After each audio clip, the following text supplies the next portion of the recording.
संस्कृति विश्व प्रतिष्ठान विश्व संस्कृति के अभियान सुसंस्कृत विचारಗಳ ತಾಣ संस्कृति विश्व प्रतिष्ठान।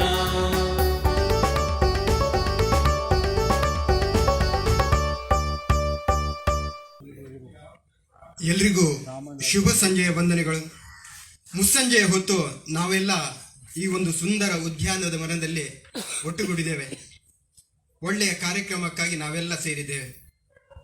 ನಿಮಗೆಲ್ಲ ಗೊತ್ತೇ ಇದೆ, ಇವತ್ತು ರಾಷ್ಟ್ರ ಕಂಡ ಒಬ್ಬ ಅದ್ಭುತ ಪರಮಶ್ರೇಷ್ಠ ವಿಜ್ಞಾನಿ, ಜನಮೆಚ್ಚಿದ ರಾಷ್ಟ್ರಾಧ್ಯಕ್ಷ doctor Avul Pakir Jainulabdeen Abdul Kalam, doctor APJ Kalam ಎಂದೇ ಚಿರಪರಿಚಿತರಾಗಿರುವಂತಹ ಮಹಾನ್ ವ್ಯಕ್ತಿಯನ್ನ ನೆನಪು ಮಾಡಿಕೊಳ್ಳುವಂತಹ ಒಂದು ಕಾರ್ಯಕ್ರಮವನ್ನು ನಾವಿವತ್ತು ಹಮ್ಮಿಕೊಂಡಿದ್ದೇವೆ. ಬಂಧುಗಳೇ, ಸಲಾಂ ಕಲಾಂ ಅನ್ನುವಂಥ ಹೆಸರು ಇದಕ್ಕೆ. ಸಲಾಂ ಕಲಾಂ ಹೌದು, ಯಾಕೆಂತ ಹೇಳಿದ್ರೆ ಇವತ್ತು ಬರಹ ಪುಸ್ತಕ ಬಿಡುಗಡೆ, ಸಲಾಂ ಕಲಾಂ, ಅದೇ ರೀತಿ ಕಲೆಗೂ ಸಲಾಂ, ಹೀಗೆ ಎಲ್ಲದಕ್ಕೂ ಈ ಶೀರ್ಷಿಕೆ ಸೆಟ್ ಆಗ್ತದೆ ಅಂತ ನನ್ನ ಅಭಿಪ್ರಾಯ. ಈ ಕಾರ್ಯಕ್ರಮವನ್ನು ನಾವು ನಮ್ಮ 1.5 ವರ್ಷದ ಕೂಸು ಸಂಸ್ಕೃತಿ ವಿಶ್ವ ಪ್ರತಿಷ್ಠಾನ ಇದರ ಒಂದು ನೇತೃತ್ವದಲ್ಲಿ ಈ ಒಂದು ಕಾರ್ಯಕ್ರಮವನ್ನು, ಜೊತೆಗೆ ಜಂಟಿಯಾಗಿ ನಮ್ಮ ಜೊತೆ ಇರುವವರು doctor Pallathadka Keshav Bhat memorial trust Manipal, ಇವರು ನಮ್ಮೊಟ್ಟಿಗೆ ಸೇರಿಕೊಂಡು ಈ ಕಾರ್ಯಕ್ರಮವನ್ನು ನಾವು ಆಯೋಜಿಸ್ತಾ ಇದ್ದೇವೆ. ಅದರ ಜೊತೆ ನಮ್ಮ ಜೊತೆ ಕನ್ನಡ ಮತ್ತು ಸಂಸ್ಕೃತಿ ಇಲಾಖೆ ಉಡುಪಿ ಜಿಲ್ಲೆ, ಹಾಗೆಯೇ ನಿರ್ಮಿತಿ ಕೇಂದ್ರ ಮಣಿಪಾಲ, ಅದೇ ರೀತಿ ಸುಹಾಸಂ ಉಡುಪಿ ಹಾಗೂ ಸಾರ್ವಜನಿಕ ಸಂಪರ್ಕ ಪರಿಷತ್ ಉಡುಪಿ, ಇವರೆಲ್ಲ ಸೇರಿಕೊಂಡು ಈ ಒಂದು ಕಾರ್ಯಕ್ರಮವನ್ನು ಸುಂದರವಾಗಿ ನಡೆಸಬೇಕು ಅನ್ನುವಂಥ ಒಂದು ದೃಷ್ಟಿಯಿಂದ ಈ ಒಂದು ಕಲಾಂ ಅವರ ಸವಿ ನೆನಪಿನ ಒಂದು ಕಾರ್ಯಕ್ರಮವನ್ನು ನಾವು ಇವತ್ತು ಹಮ್ಮಿಕೊಂಡಿದ್ದೇವೆ. ಬಂಧುಗಳೇ, ಬಂದಂತಹ ತಮ್ಮೆಲ್ಲರನ್ನ ಆದರಪೂರ್ವಕವಾಗಿ ಸ್ವಾಗತಿಸ್ತಾ ಇದ್ದೇನೆ. ನಮ್ಮ ಸುತ್ತಮುತ್ತ ಅದೆಷ್ಟೋ ಕಲಾರತ್ನಗಳು ಇವೆ, ಆದರೆ ಅವುಗಳೆಲ್ಲ ಬೆಳಕಿಗೆ ಬಂದಿರೋದಿಲ್ಲ. ಅಂತಹ ರತ್ನಗಳನ್ನ ಬೆಳಕಿನ ಲೋಕಕ್ಕೆ ಒಯ್ಯುವಂತ ಒಂದು ಕಿರು ಪ್ರಯತ್ನವನ್ನ ನಮ್ಮ ಸಮಾಜದಲ್ಲಿ ನಡೆಯಬೇಕು. ಅವರ ಕೀರ್ತಿ ದಿಗಂತಕ್ಕೆ ಏರಬೇಕು. ಅವರ ಕ್ರಿಯಾಶೀಲತೆಗೆ ಇನ್ನಷ್ಟು ಮೆರುಗು ನೀಡಬೇಕು ಎಂಬ ನಿಟ್ಟಿನಲ್ಲಿ ನಮ್ಮ ಈ ಸಂಸ್ಥೆ ಸೃಷ್ಟಿಯಾಗಿದೆ. ಸಾಂಸ್ಕೃತಿಕ ಲೋಕಕ್ಕೆ ನಾನು ನೆರವಾಗಬೇಕು, ಬಾಳ ಬವಣೆಗಳಲ್ಲಿ ನೊಂದವರಿಗೆ ಸಾಂತ್ವನ ನೀಡುವ ಮಹತ್ ಆಶಯ ಹೊತ್ತ ನಮ್ಮೂರಿನ ತುಳುನಾಡ ಶ್ರೀ ವಿಶ್ವನಾಥ ಶೆಣೈ ದಂಪತಿಗಳು ನಮ್ಮ ಈ ಆಶಯಕ್ಕೆ ಶ್ರುತಿ ಸೇರಿಸಿದ್ದಾರೆ. ಅನ್ನಿಸಿದ್ದನ್ನ ಸಾಧಿಸಿಯೇ ತೋರಿಸುವಂತಹ ಛಲದಂಕ ಮಲ್ಲರಂತ ಅತ್ಯುತ್ತಮ ಸಂಘಟಕರು ನಮ್ಮ ಜೊತೆ ಇದ್ದಾರೆ. ರವಿರಾಜ್ HP ಅವರು, ಶಿಲ್ಪಾ, ಸಂಧ್ಯಾ ಶೆಣೈಯವರು, ನಾಗರಾಜ್ ಹೆಬ್ಬಾರ್ರವರು, ಅದೇ ರೀತಿ ಶಶಿರಾಜ್ ಕಾವೂರ್ರವರು, ಸುಗುಣ ಅವರು, ಬಹಳಷ್ಟು ಜನ ಟ್ರಸ್ಟಿಗಳಾಗಿ ಒಂದು ಸಂಸ್ಥೆಯನ್ನ ಮುನ್ನಡೆಸ್ತಾ ಬಂದಿದ್ದಾರೆ. ಗಿರೀಶ್ ತಂತ್ರಿ ಅವರು ಪ್ರಧಾನ ಕಾರ್ಯದರ್ಶಿಯಾಗಿ, ಅದೇ ರೀತಿ ಅಧ್ಯಕ್ಷತೆಯ ಚುಕ್ಕಾಣಿಯನ್ನು ಹಿಡಿದವರು ಮ್ಯಾಜಿಕ್ ಮಾಂತ್ರಿಕ ಪ್ರೊಫೆಸರ್ ಶಂಕರ್ ಅವರು ಇರೋದೇ ನಮಗೊಂದು ಹೆಮ್ಮೆ, ನಮ್ಮ ಜೊತೆ ಇರೋದೇ ಒಂದು ಹೆಮ್ಮೆ. ಇಂತಹ ಎಲ್ಲ ಕಲಾವಿದರು ಮತ್ತೆ ಶ್ರೇಷ್ಠ ವ್ಯಕ್ತಿಗಳ ಒಂದು ಜೊತೆ ಈ ಒಂದು ಸಂಸ್ಥೆ ನಡೀತಾ ಇದೆ.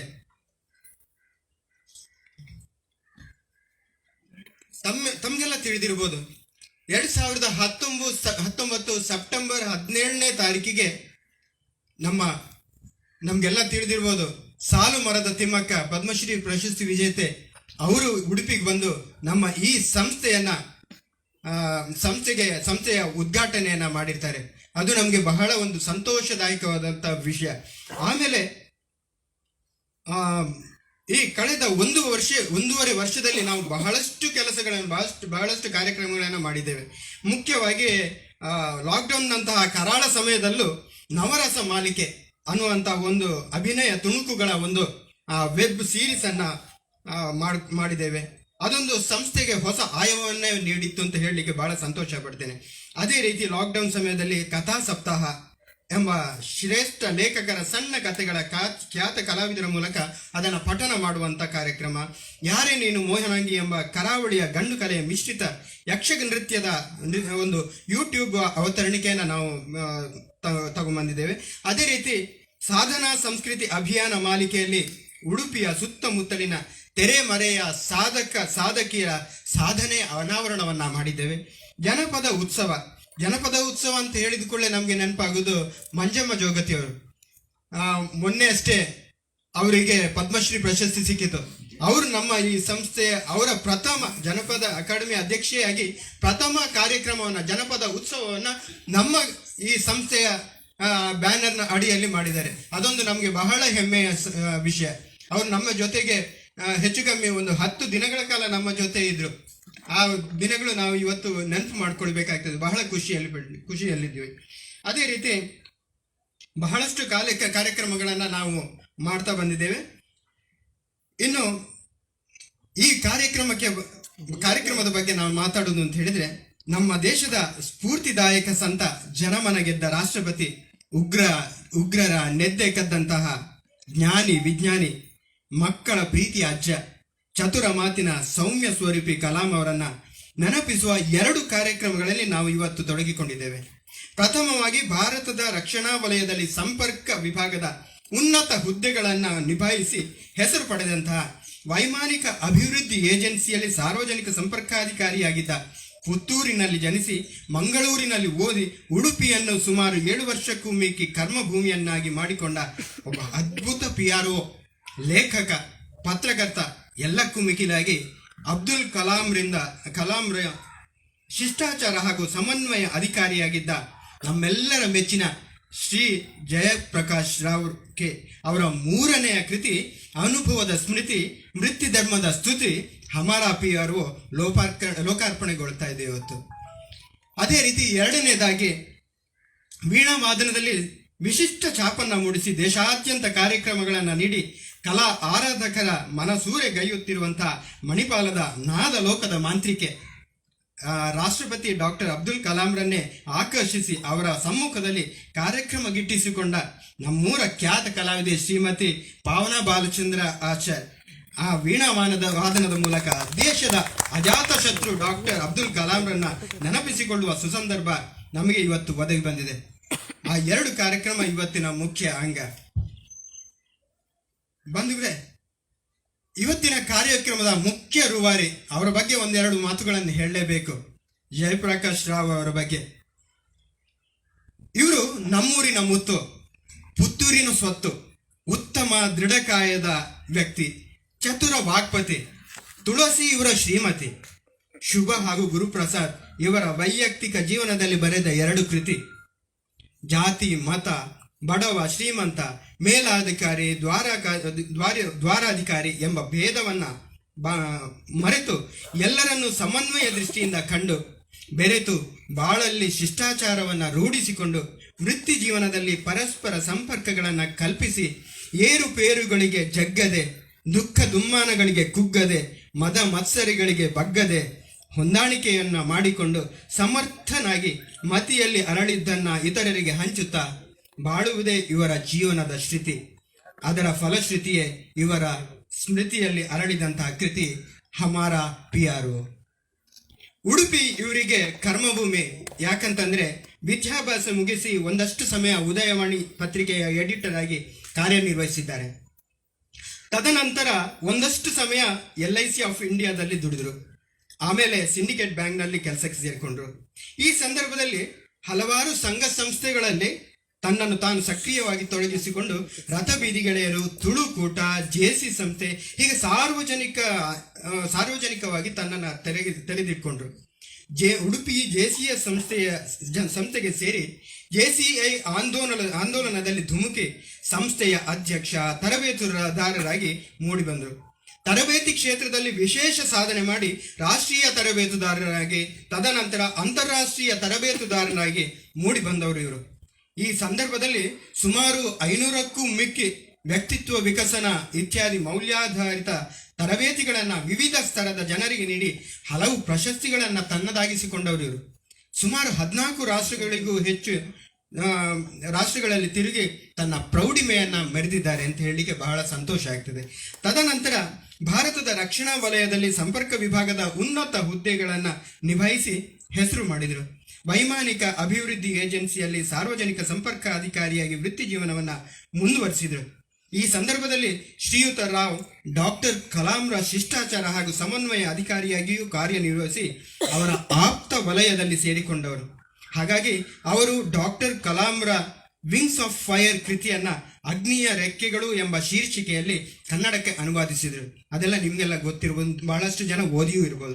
ಅದೇ ರೀತಿ ಜೊತೆಗೆ ಕಲಾಂ ಅವರ ಜೀವನ ಶೈಲಿಗೆ ಮಾರು ಹೋಗಿ ಅವರ ಆದರ್ಶಗಳನ್ನು ತನ್ನಲ್ಲಿ ತಾನು ಮೈಗೂಡಿಸಿಕೊಂಡು ಕಲಾಂ ಜೀವನ ಧರ್ಮ ಎಂಬ ಕೃತಿಯನ್ನು ಬಿಡುಗಡೆ ಮಾಡಿದರು, ಲೋಕಾರ್ಪಣೆಗೊಳಿಸಿದರು. ಬಂಧುಗಳೇ,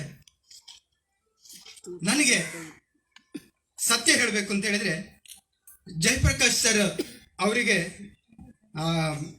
ನಮ್ಮ ಮಾನವತೆಯ ಮೂರ್ತಿ ಅಬ್ದುಲ್ ಕಲಾಂ ಸರ್ ಜೊತೆ ಪ್ರಥಮ ಬಾರಿ ಭೇಟಿಯಾದಾಗ ಎಷ್ಟು ಖುಷಿ ಆಗಿತ್ತೋ ಅಷ್ಟೇ ಖುಷಿ ನಿನ್ನೆ ನಾವು ರವಿರಾಜ್ರವರು, ನಾಗರಾಜ ಹೆಬ್ಬಾರವರು ಎಲ್ಲ ಒಟ್ಟಿಗೆ ಅವರನ್ನು ಮೀಟ್ ಆದಾಗ ಅವರ ಹತ್ರ ಮಾತಾಡಿದಾಗ ಅದೇ ಅನುಭವ ನನಗೆ ಆಗಿತ್ತು ಅಂತ ನನ್ನ ಅಭಿಪ್ರಾಯ. ಬಹಳಷ್ಟು ಖುಷಿ ಆಯ್ತು ಸರ್ ನಿಮ್ಮನ್ನು ಮೀಟ್ ಆಗಿ. ಇನ್ನು ನನ್ನ ಮಾತುಗಳಿಗೆ ವಿರಾಮವನ್ನು ನೀಡಿ ಕಾರ್ಯಕ್ರಮವನ್ನು ಪ್ರಾರಂಭಿಸಲಿಕ್ಕೆ ತಮ್ಮೆಲ್ಲರಲ್ಲಿ ಇದನ್ನ ಅನುಮತಿಯನ್ನ ಕೇಳ್ತಾ ಇದ್ದೇನೆ. ಬಂಧುಗಳೇ, ದಯವಿಟ್ಟು ಇವತ್ತಿನ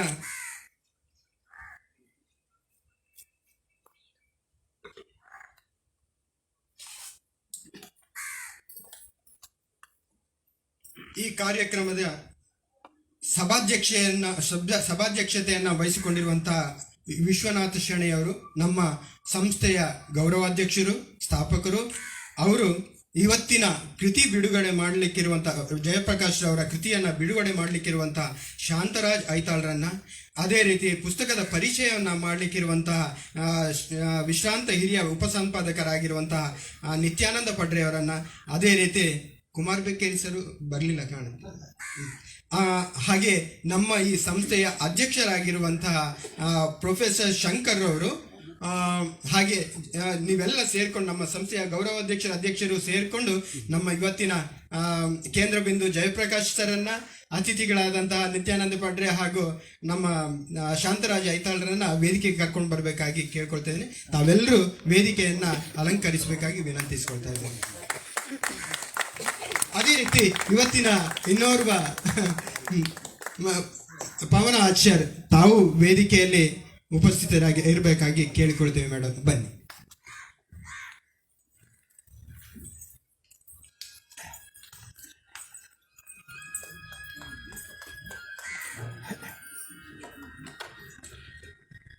ಕಾರ್ಯಕ್ರಮ ನಿರ್ವಿಘ್ನವಾಗಲು, ಭಕ್ತಿ ಹೆಮ್ಮರವಾಗಲು, ಹಿಮಾಂಶುವನ್ನ ಮನದಲ್ಲಿ ಗುಡಿ ಕಟ್ಟಿ ಏಕಾಗ್ರ ಚಿತ್ತದಿಂದ ಭಕ್ತಿ ಕುಸುಮಗಳನ್ನು ಅರ್ಪಿಸೋಣ. ಇದನ್ನ ಮಾಡಲಿಕ್ಕಿದ್ದಾರೆ ಅನಿರುದ್ಧ ಆರ್ ಭಟ್.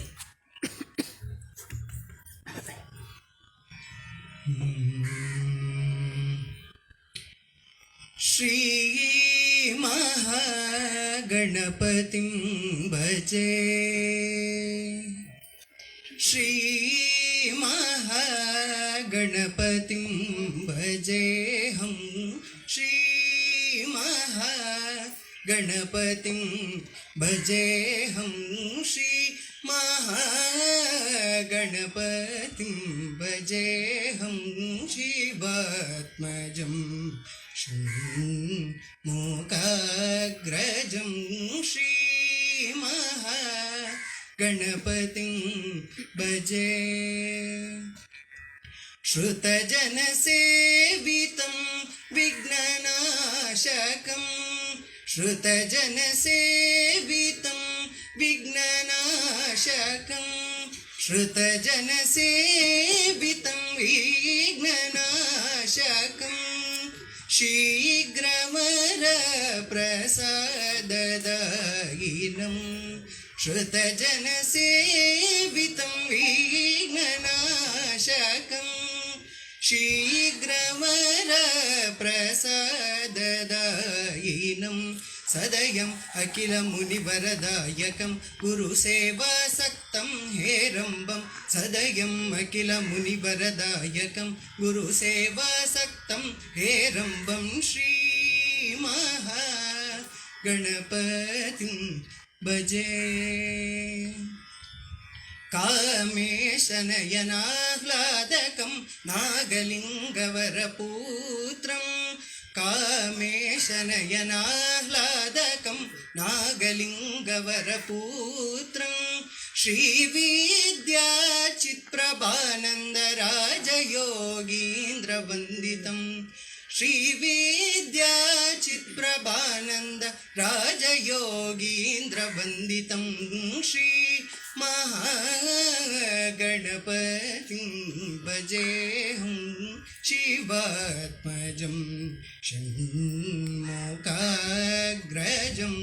श्रीमहागणपतिं भजे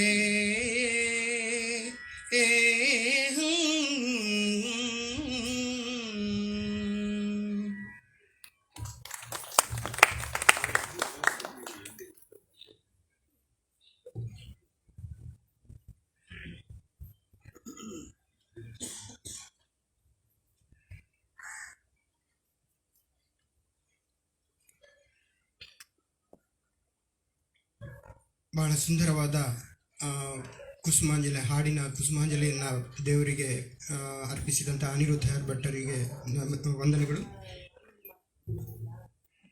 ಏಳು ರವಿಯ ಮೂಡು ಒಳಗೆ ಬಾನ ತಳಿರು ಬಾಳ ಒಳಗೆ ಪಡೆದ ಅರಳುಗಳೇ ಸ್ವಾಗತ ಅಂತಾರೆ ನಾಗರಾಜ್ ಹೆಬ್ಬಾರ್. ನಮ್ಮ ಉಪಾಧ್ಯಕ್ಷರಾಗಿರುವಂಥ ನಾಗರಾಜ್ ಹೆಬ್ಬಾರ್ ಅವರು ಬಂದಂಥ ಅತಿಥಿಗಳೆಲ್ಲರನ್ನ ಸ್ವಾಗತಿಸಿ ಪ್ರಾಸ್ತಾವಿಕವಾಗಿ ಮಾತಾಡಬೇಕಾಗಿ ಕೇಳ್ಕೊಳ್ತಾ ಇದ್ದೀನಿ.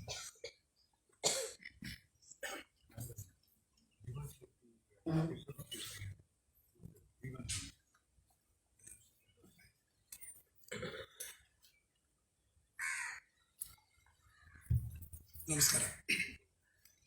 ವೇದಿಕೆಯಲ್ಲಿರ್ತಕ್ಕಂಥ ಹಿರಿಯರೇ, ಗಣ್ಯರೇ, ಸ್ನೇಹಿತರೆ, ಪ್ರಾಸ್ತಾವಿಕವಾಗಿ ಮಾತಾಡಬೇಕಂತ ಹೇಳಿದ್ರು. ಯಾವ ಬಗ್ಗೆ ಅಂತ ಹೇಳಿಲ್ಲ ನನ್ನ ಹತ್ರ. ಈ ಕಾರ್ಯಕ್ರಮದ ಬಗ್ಗೆಯೋ ಅಥವಾ ಪುಸ್ತಕದ ಬಗ್ಗೆ ಅಥವಾ ನೀವು ಕೇಳಲಿಕ್ಕಿರ್ತಕ್ಕಂಥ ಮಧುರವಾದ ವೀಣಾವಾದನದ ಬಗ್ಗೆ ಯಾವ ಬಗ್ಗೆ ಅಂತ ಹೇಳಿಲ್ಲ. ನಾನು ಪ್ರಾಸ್ತಾವಿಕವೆಂದರೆ ಈ ಒಂದು ಪುಸ್ತಕ ಬರೆದಂಥ ಜಯಪ್ರಕಾಶ್ ರಾವ್ ಸುಮಾರು ಒಂದು 30 ವರ್ಷಗಳಿಂದ ಪರಿಚಯ. ನಮಗೆ ಮಣಿಪಾಲ ಸಿಂಡಿಕೇಟ್ ಬ್ಯಾಂಕ್ನಲ್ಲಿ ಉದ್ಯೋಗಿ ಆಗಿದ್ದರು. ಬಹಳಷ್ಟು ಚಟುವಟಿಕೆಗಳಿಂದ ಇದ್ದವರು. ಅವರ ಸುಮಾರು 30 ವರ್ಷಗಳಿಂದ ಬಹುಶಃ ನಾನು ಅವರೊಟ್ಟಿಗೆ ಅವರ ಶಿಷ್ಯ ಅಂತ ಹೇಳಿಕ್ಕೆ ನನಗೆ ಸಂತೋಷ ಆಗ್ತದೆ. JC ಮೂವ್ಮೆಂಟಲ್ಲಿ ನಾವು ಒಟ್ಟಿಗೆ ಕೆಲಸ ಮಾಡಿದರು. ಇವರ ಬಗ್ಗೆ ಪ್ರಾಸ್ತಾವಿಕ ಈಗಾಗಲೇ ಅವರು ಹೇಳಿದ್ದಾರೆ, ಜಯಪ್ರಕಾಶ್ ಏನಂತೇಳಿ. ನನಗೊಂದೆರಡು ಜಯಪ್ರಕಾಶ್ ಬಗ್ಗೆ ಹೇಳಲಿಕ್ಕೆ ಇಚ್ಛೆ ಇದೆ ಪ್ರಾಸ್ತಾವಿಕಕ್ಕಿಂತಲೂ. ಜಯಪ್ರಕಾಶ್ ರವರು ಅತ್ಯುತ್ತಮವಾದಂಥ ಭಾಷಣಗಾರರೆಲ್ಲ ಹೌದು, ಅದಕ್ಕಿಂತ ಜಾಸ್ತಿಯಾಗಿ ಅತ್ಯುತ್ತಮ ವ್ಯಕ್ತಿ. ನಾನು ಅವ್ರನ್ನ ಭಾಳ ಹತ್ತಿರದಲ್ಲಿ ನೋಡಿದವ. ಅಂಥ ವ್ಯಕ್ತಿಯನ್ನು ನಾವು ಇವತ್ತು ಅವರಲ್ಲಿ ಕರೆದು ನಮ್ಮ ಈ ಚಿಕ್ಕ 1.5 ವರ್ಷ ಚಿಕ್ಕ ಮಗುವಿನ ಕಾರ್ಯಕ್ರಮದಲ್ಲಿ ಸಂಸ್ಕೃತಿ ವಿಶ್ವ ಪ್ರತಿಷ್ಠಾನದ ಈ ಕಾರ್ಯಕ್ರಮದಲ್ಲಿ ಅವರ ಪುಸ್ತಕವನ್ನು ಪರಿಚಯಿಸುವಂಥ ಕೆಲಸ ನಾವು ಮಾಡ್ತಾ ಇದ್ದೇವೆ. ಜಯಪ್ರಕಾಶ್ ಸರ್, ನಿಮ್ಮನ್ನು ನಮ್ಮೆಲ್ಲರ ಪರವಾಗಿ ಸಂಸ್ಕೃತಿ ವಿಶ್ವ ಪ್ರತಿಷ್ಠಾನ, ಡಾಕ್ಟರ್ ಪಳ್ಳದ ಕೇಶವ ಪ್ರತಿಷ್ಠಾನ, ಕನ್ನಡ ಸಂಸ್ಥೆ ಇಲಾಖೆ ಉಡುಪಿ ಮತ್ತೆಲ್ಲ ಸುಹಾಸಂ, PRCI ಇದೆಲ್ಲ ಪರವಾಗಿ ನಿಮ್ಮನ್ನು ಹಾರ್ದಿಕವಾಗಿ ನಾವು ಸ್ವಾಗತ ಮಾಡ್ತೇವೆ.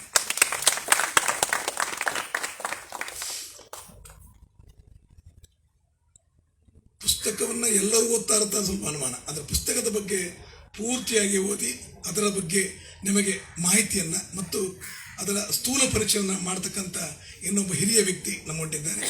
ಉದಯವಾಣಿಯಲ್ಲಿ ಪತ್ರಿಕೆಯಲ್ಲಿ ಉಪಸಂಪಾದಕರಾಗಿ ತುಂಬ ವರ್ಷ ಕೆಲಸ ಮಾಡಿದ್ದಾರೆ. ಅದಕ್ಕಿಂತ ಜಾಸ್ತಿ ಏನಂದರೆ ನನಗೆ ಮತ್ತು ಅವರು ಭಾಳ ಕಾಲೇಜ್ ದಿನಗಳ ಸ್ನೇಹಿತರು. ನಾವು ಕಾಲೇಜ್ ದಿನಗಳ ಸಣ್ಣ ಕಿತಾಪತಿ ಮಾಡಿದ್ದೆವು, ಒಂದು ಸಣ್ಣ ಪುಸ್ತಕ ಕಥಾ ಸಂಕಲನ ಬಿಡುಗಡೆ ಮಾಡಿದ್ದೆವು. ಆ ಕಥಾ ಸಂಕಲನ ಹಿಮಾನಿ ಅಂತೇಳಿ ನೆನಪಿರ್ಬೋದು ನಿತ್ಯಾನಂದರಿಗೆ. ನಾನು ಮತ್ತು ನಿತ್ಯಾನಂದರು ಒಟ್ಟಿಗೆ ಬೇರೆ ಬೇರೆ ನಾನು ಪುಡಮೃತ ಅವರು ಪುತ್ತೂರಲ್ಲಿದ್ದರು. ನಾವು ಕಾಲೇಜ್ ವಿದ್ಯಾರ್ಥಿಗಳ ಕಥಾ ಸಂಕಲನ ಮಾಡಿದ್ವಿ. ಅದರಲ್ಲಿ ಒಂದು ಆಗ ಆವತ್ತಿನ ವೃತ್ತ. ನಿತ್ಯಾನಂದರು ನನ್ನ ಮುಂದಿನ ಜೀವನದಲ್ಲಿ ಕೂಡ ನಿತ್ಯಾನಂದರು ಭಾಳ ಉದಯವಾಣಿ ಪತ್ರಿಕೆ ಇದ್ದಾಗ ತುಂಬ ಸಹಾಯ ಮಾಡಿದ್ದಾರೆ. ಪತ್ರಿಕೆಯ ನ್ಯೂಸ್ಗೆ ಬೇರೆ ಸಹಾಯ ಅಲ್ಲ, ಪತ್ರಿಕೆಗಳ ನ್ಯೂಸ್ ಆಗೋದರಲ್ಲಿ ಮತ್ತು ಅವರ ವಿಮರ್ಶಾತ್ಮಕವಾದ ಲೇಖನಗಳು ಬರೆಯೋದರಲ್ಲಿ. ನಿತ್ಯಾನಂದ ಪಡ್ರೆ ಅವರಿಗೆ ನಾನು ಈ ಎಲ್ಲ ಸಂಸ್ಥೆಗಳ ಪರವಾಗಿ ಹಾರ್ದಿಕವಾಗಿ ಸ್ವಾಗತ ಮಾಡ್ತೇನೆ.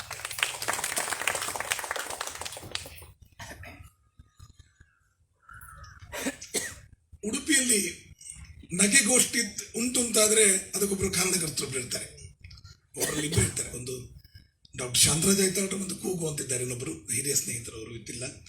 ಶಾಂತರಾಜ್ ಐತಾಳ್ರು ಅದಕ್ಕೆ ಫೇಮಸ್. ಅವರು ವೈಯಕ್ತಿಕವಾಗಿ ಸರ್ಕಾರಿ ಹುದ್ದೆಯಲ್ಲಿದ್ದರೂ ಕೂಡ ಸರ್ಕಾರಿ ಹುದ್ದೆಯಲ್ಲಿ ಯಾರು ನಗಾಡೋದಿಲ್ಲ, ಗೊತ್ತಿರಬೇಕು ನಿಮಗೆಲ್ಲ, ಯಾರು ನಗಾಡೋದಿಲ್ಲ ಸರ್ಕಾರಿ ಹುದ್ದೆಯಲ್ಲಿ. ಆದರೆ ಇವರು ಸರ್ಕಾರಿ ಹುದ್ದೆಯಲ್ಲಿದ್ದರೂ ಕೂಡ ಭಾಳಷ್ಟು ನಕ್ಕು ಇನ್ನೊಬ್ಬರು ನಗಿಸುವಂಥ ವ್ಯಕ್ತಿ. ಅವರ ಬಗ್ಗೆ ನಾನೇನು ಹೇಳೋದು ಬೇಡ. ಬಳಕೆದಾರ ವೇದಿಕೆ, ಬೇರೆ ಬೇರೆ ಸಂಸ್ಥೆಗಳಲ್ಲಿ ಅವರನ್ನು ತೊಡಗಿಸಿಕೊಂಡವರು, ಸಾರ್ವಜನಿಕವಾದಂಥ ಬಹಳಷ್ಟು ಕೆಲಸಗಳನ್ನು ಮಾಡಿದ್ದಾರೆ. ಸರ್, ನಿಮ್ಮನ್ನು ಹಾರ್ದಿಕ ಸ್ವಾಗತ ಮಾಡ್ತೇನೆ. ಇದೊಂದು ಭಾಳ ಸಂತೋಷ ವಿಷಯ ಅಂದರೆ, ನಾನು ಸುಮಾರು ವರ್ಷದಿಂದ ಗುರ್ತಾಗೋದು, ಅದರಲ್ಲಿ ಬಂದప్పుడు ನೀವು ಯಾರು ಅಂತ ಕೇಳಿದ್ರು ನನ್ನ ಹತ್ರ. ನನಗೊಂದ್ಸಲ ಏನಪ್ಪ ಅಂತ, ಕಡೆಗಡೆ ನೀವು ನೋಡಿದ್ರೆ ಈಗ ಭಾಳ ಮುದುಕರಾಗಿ ಕಾಣ್ತೀರ ಅಂತ ಹೇಳಿದ್ರು. ನಾನು ಸ್ವಲ್ಪ ಗಡ್ಡ ಬಿಟ್ಟು ಮುದುಕನಾಗಿ ಆಗಿದ್ದೇನೆ. ಸರ್, ಏನು ಮಾಡಿ ಸರ್, ನಿಮ್ಮಷ್ಟು ಯುವಕ ಅಲ್ಲ ನಾನು ಅಂತ ಹೇಳಿ. Thank you.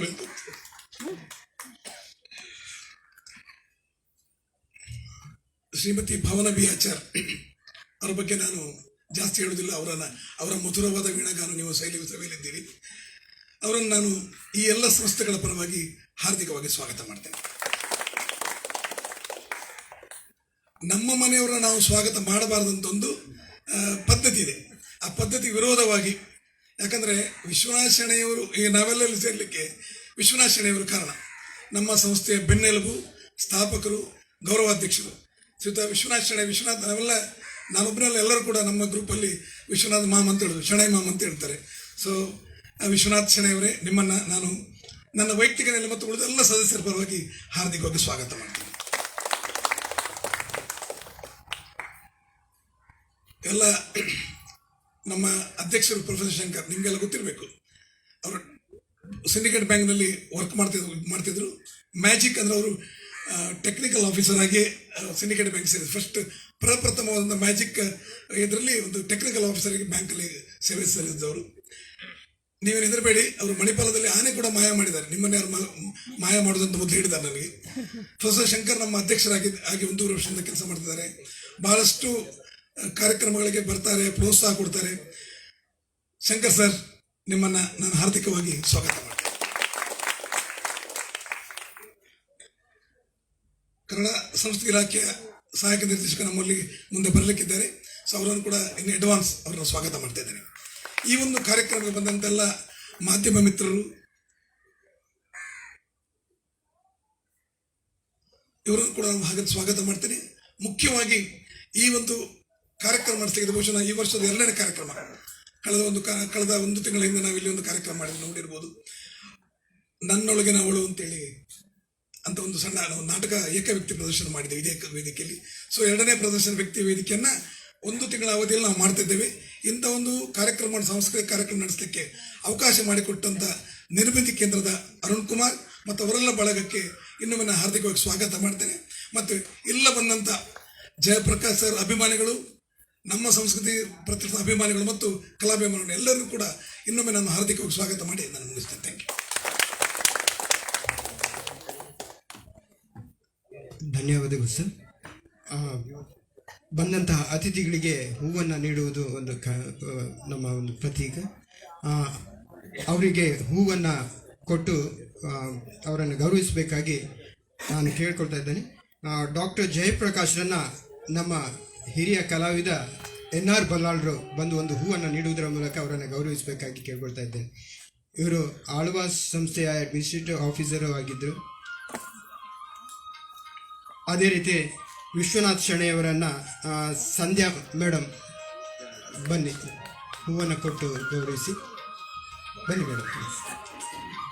ಅದೇ ರೀತಿ ಶಾಂತರಾಜ್ ಐತಾಳ್ರನ್ನು ರವಿರಾಜ್ HP ಅವರು ಹೂವನ್ನು ನೀಡುವುದರ ಮೂಲಕ ಗೌರವಿಸಬೇಕು. ಹಾಗೆ ನಿತ್ಯಾನಂದ ಪಡ್ರೆಸರನ್ನು ಅರುಣ್ ಕುಮಾರ್ ರವರು, ನಿರ್ಮಿತಿ ಕೇಂದ್ರದ ಮುಖ್ಯಸ್ಥರಾದಂಥ ಅರುಣ್ ಕುಮಾರ್ ರವರು ನೀಡಿ ಗೌರವಿಸಬೇಕು. ಹಾಗೆ ಪ್ರೊಫೆಸರ್ ಶಂಕರನ್ನು ಶಶಾಂಕ್ ಅವರು ಬಂದು ಹೂವನ್ನು ನೀಡುವುದರ ಮೂಲಕ ಗೌರವಿಸಬೇಕಾಗಿ ಕೇಳ್ಕೊಳ್ತಾ ಇದ್ದೀನಿ. ಪವನ ಆಚಾರ್ಯವರನ್ನು ಪ್ರಭಾವತಿಯವರು ಬಂದು ಹೂವನ್ನು ನೀಡುವುದರ ಮೂಲಕ ಗೌರವಿಸಬೇಕಾಗಿ ಕೇಳ್ಕೊಳ್ತೇನೆ.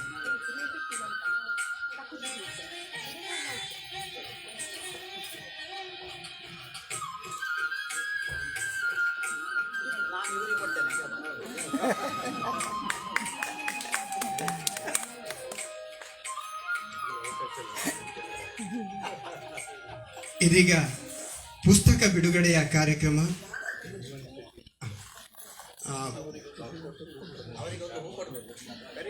ಜೀವನ್ ಶೆಟ್ಟಿ ಅವರು ದಯವಿಟ್ಟು ವೇದಿಕೆಯ ಮುಂಭಾಗಕ್ಕೆ ಬರಬೇಕಾಗಿ ಕೇಳ್ತಾ ಇದ್ದೀನಿ.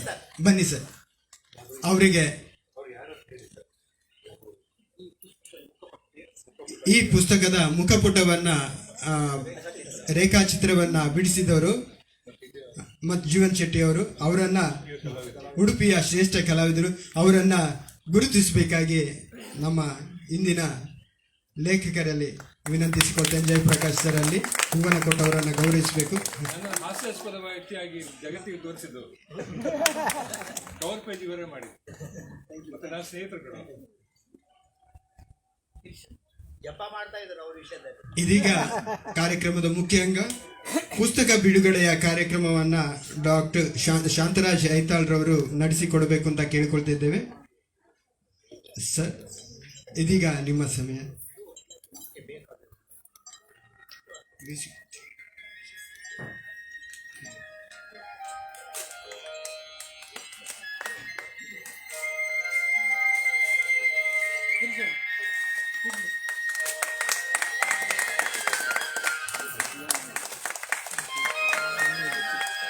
ಶಾಂತರಾಜ್ ಐತಾಳ್ ರವರು ಉಡುಪಿಯ ಪರಿಸರದಲ್ಲಿ ಒಳ್ಳೆಯ ಹೆಸರನ್ನ ಮಾಡಿದಂತಹ ಲೇಖಕ, ಸುಹಾಸಂನ ಅಧ್ಯಕ್ಷ, ಬಳಕೆದಾರರ ವೇದಿಕೆಯಲ್ಲಿ ತನ್ನನ್ನು ತಾನು ತೊಡಗಿಸಿಕೊಂಡು ಬಹಳಷ್ಟು ಜನರಿಗೆ ನ್ಯಾಯ ಒದಗಿಸಿದವರು. ಇವರ ಕೃತಿಗಳಿಗೆ ಕರ್ನಾಟಕ ಸಾಹಿತ್ಯ ಅಕಾಡೆಮಿ ಪ್ರಶಸ್ತಿ ಕೂಡ ಬಂದಿದೆ. ಅವರು ಇವತ್ತು ಪುಸ್ತಕಗಳ ಬಿಡುಗಡೆಯ ಕಾರ್ಯಕ್ರಮವನ್ನು ನಡೆಸಿಕೊಡ್ತಾ ಇದ್ದಾರೆ.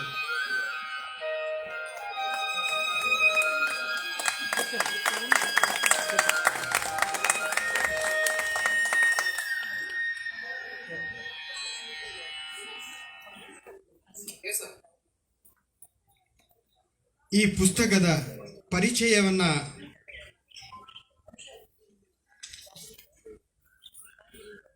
ಮಾಡಲಿಕ್ಕಿರುವವರು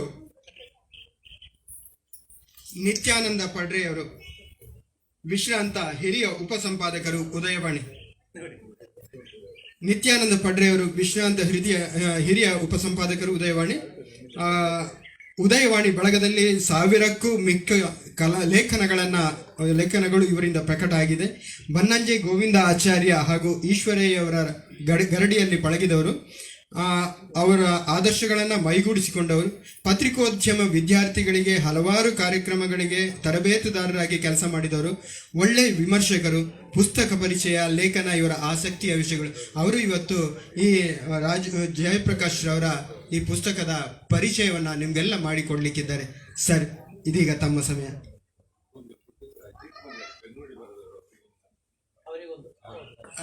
ಪ್ರೊಫೆಸರ್ ಅಜಿತ್ ರವರು ದಯವಿಟ್ಟು ವೇದಿಕೆ ಮುಂಭಾಗಕ್ಕೆ ಬರಬೇಕು.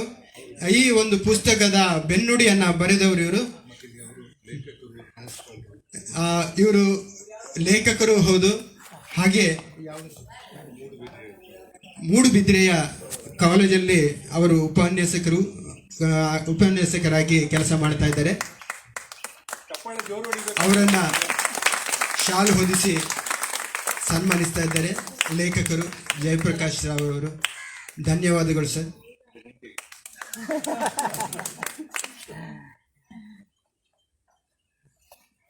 ಸರ್, ಇದೀಗ ನಿಮ್ಮ ಸಮಯ.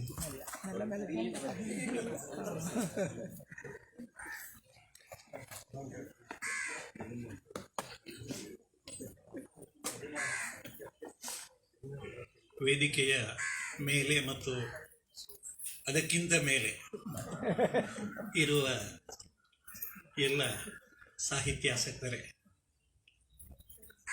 ತುಂಬ ದಿನಗಳ ನಂತರ ಎಲ್ಲರಿಗೂ ಬಹುಶಃ ಶಾಂತರಾಜ ಐತಾಳರಿಗೆ ಸಹಿತ ವೇದಿಕೆ ಇರುವ ಒಂದು ಸಂಭ್ರಮ. ಇವತ್ತು ಜಯಪ್ರಕಾಶರ ಪುಸ್ತಕ, ನಾವು ಅವರನ್ನು JP ಅಂತ ಕರೆಯೋದು. JP ಅಂದರೆ ಅವರು ಜಾಲ್ಸೂರ್ನಲ್ಲಿ ಕೆಲಸಕ್ಕಿದ್ರು, ಪುತ್ತೂರಿನಿಂದ ಹೋಗ್ತಿದ್ರು. JP ಅಂತಂದ್ರೆ ಜಾಲ್ಸೂರ್ ಪುತ್ತೂರು. ಮತ್ತೆ ಹಮಾರ PRO ಪುಸ್ತಕ ಬಿಡುಗಡೆ. PRO ಅಂದ್ರೆ ಹೆಚ್ಚಾಗಿ ನಮ್ಮ ತುಳುವಿನಲ್ಲಿ ಹೇಳುವುದಾದ್ರೆ ಪಗೆಲ್ ರಾತ್ರಿ ಆಫೀಸರ್ ಅಂತ, ಅವರಿಗೆ ಬಿಡುವಿಲ್ಲ. ಇವತ್ತು ಆ ಪುಸ್ತಕಕ್ಕೆ ಉಡುಪಿಯಲ್ಲಿ ಅಂದ್ರೆ ಮಣಿಪಾಲದ ನಿರ್ಮಿತಿ ಈ ಕೇಂದ್ರದಲ್ಲಿ ಒಂದು ಬಿಡುಗಡೆ ಭಾಗ್ಯ. ಅಂದ್ರೆ ಪುಸ್ತಕ ಅನ್ನುವ ಹೆಣ್ಣಿಗೆ ಬಹುಶಃ 4ನೇ ಹೆರಿಗೆ ಇದು. ಅದು ಬೇರೆ 3 ಕಡೆ ಬಿಡುಗಡೆಯೂ ಆಗಿದೆ. ಇವತ್ತು ನಾನು JP ಸರ್ ಬಗ್ಗೆ ಹೇಳಬೇಕಾದ ಅಗತ್ಯ ಇಲ್ಲ. ನನ್ನ ಅವರ ಆತ್ಮೀಯ ಒಡನಾಟ, ಅದರ ಬಗ್ಗೆ ಏನು ಹೇಳುವುದಿಲ್ಲ. ಅವರ ಕೃತಿಯ ಬಗ್ಗೆ ಒಂದು, ಅಂದರೆ ಕಾರ್ಯಕ್ರಮ ಮುಗಿಯುವ ಹೊತ್ತು ಹತ್ರ ಆಗ್ತಾ ಬಂತು. ಅದರ ಮೊದಲು ಸ್ವಲ್ಪ ಹೊತ್ತು ಹೇಳಲಿಕ್ಕೆ ಇಷ್ಟಪಡ್ತೇನೆ. ಜಯಪ್ರಕಾಶರು ಇದು ಒಂದು ಪುಸ್ತಕ ಅಲ್ಲ, ಕಲಾಂ ಬಗ್ಗೆ 1, 2, 3 ಅವರ ಮರುಮುದ್ರಣಗೊಂಡ ಪುಸ್ತಕಗಳು, ಮತ್ತೆ ಇದೊಂದು ಈಗ ಹೊಸತು ಬರೆದ ಪುಸ್ತಕ. ಈ ಪುಸ್ತಕ ಅವರ, ಅಂದರೆ ನಾವು ಎಲ್ಲಿಗಾದರೂ ಹೊರಟು ನಿಂತಾಗ ಕನ್ನಡಿ ನೋಡ್ತೇವೆ. ಕನ್ನಡಿಯಲ್ಲಿ ನಮಗೆ ಒಂದು ಮುಖ ಕಾಣ್ತದೆ, ಅದು ಹೇಗುಂಟು ಅಂತ ನಮ್ಗೆ ಗೊತ್ತಾಗ್ತದೆ. ಕಳೆದ ಸರ್ತಿಗಿಂತ ಹೆಚ್ಚು ಬಿಳಿಯಾಗಿದ, ಹೆಚ್ಚು ಹೋಗಿದ, ಇದೆಲ್ಲ ನೋಡಿಕೊಳ್ಳಿಕ್ಕೆ ಆಗತ್ತೆ. ಆದರೆ ನಮಗೆ ಎಲ್ರಿಗೆ 4 ಮುಖ ಉಂಟು. ಒಂದು ನಮ್ಮದು ವೈಯಕ್ತಿಕ ಮುಖ, ಇನ್ನೊಂದು ಕೌಟುಂಬಿಕ ಮುಖ, ಮತ್ತೊಂದು ಔದ್ಯೋಗಿಕ ಮುಖ, ಮತ್ತೊಂದು ಸಾಮಾಜಿಕ ಮುಖ. ಈ 4 ಮುಖಗಳು ಚೆನ್ನಾಗಿದ್ರೆ ಮಾತ್ರ ಒಬ್ಬ ವ್ಯಕ್ತಿ ಚೆನ್ನಾಗಿರ್ತಾನೆ. ಒಂದು ಮುಖ ಸೊಟ್ಟಗಾದ್ರೂ ಅವನು ಸ್ವಲ್ಪ ವಿಕಾರವೇ ಆಗ್ತಾನೆ. ಜಯಪ್ರಕಾಶರ ಈ ಪುಸ್ತಕದ ಇಲ್ಲಿನ ಬರಹಗಳು, ಇದನ್ನು ನಾನು ಪುಸ್ತಕ ವಿಮರ್ಶೆ ಮಾಡುವುದಿಲ್ಲ, ಪುಸ್ತಕ ಸಮೀಕ್ಷೆ ಮಾಡುವುದಿಲ್ಲ, ಪುಸ್ತಕ ಪರಿಚಯ ಅಂದರೆ ಕೆಲವರು ಡ್ರೆಸ್ ಹಾಕಿದ ಹಾಗೆ ಮುಚ್ಚಬೇಕು, ಆದರೆ ಏನೋ ಕುತೂಹಲವು ಕೆರಳಿಸಬೇಕು, ಹಾಗೆ ಅಷ್ಟೇ. ಈ ನಿಟ್ಟಿನಲ್ಲಿ ನಾನು ಕೆಲವು ಮಾತುಗಳನ್ನು ಹೇಳಲಿಕ್ಕೆ ಇಷ್ಟಪಡ್ತೇನೆ. ಜಯಪ್ರಕಾಶರ ವೈಯಕ್ತಿಕ ಮುಖ, ಅವರೊಬ್ಬ ಪ್ರಾಮಾಣಿಕ ವ್ಯಕ್ತಿ, ಕಲಾಂ ಅಂಥವರಿಂದಲೇ ಸೈ ಹೇಳಿಸಿಕೊಂಡವರು, ಕೆಲಸದಲ್ಲಿ ಬಹಳ ಉತ್ಸಾಹಿ, ಮತ್ತೆ ಅವರಲ್ಲಿ ಮನಸ್ಸಿನೊಳಗೆ ಒಂದು ಹೊರಗೊಂದು ಇಲ್ಲ, ಅಂತರಂಗ ಬಹಿರಂಗ ಶುದ್ಧಿ.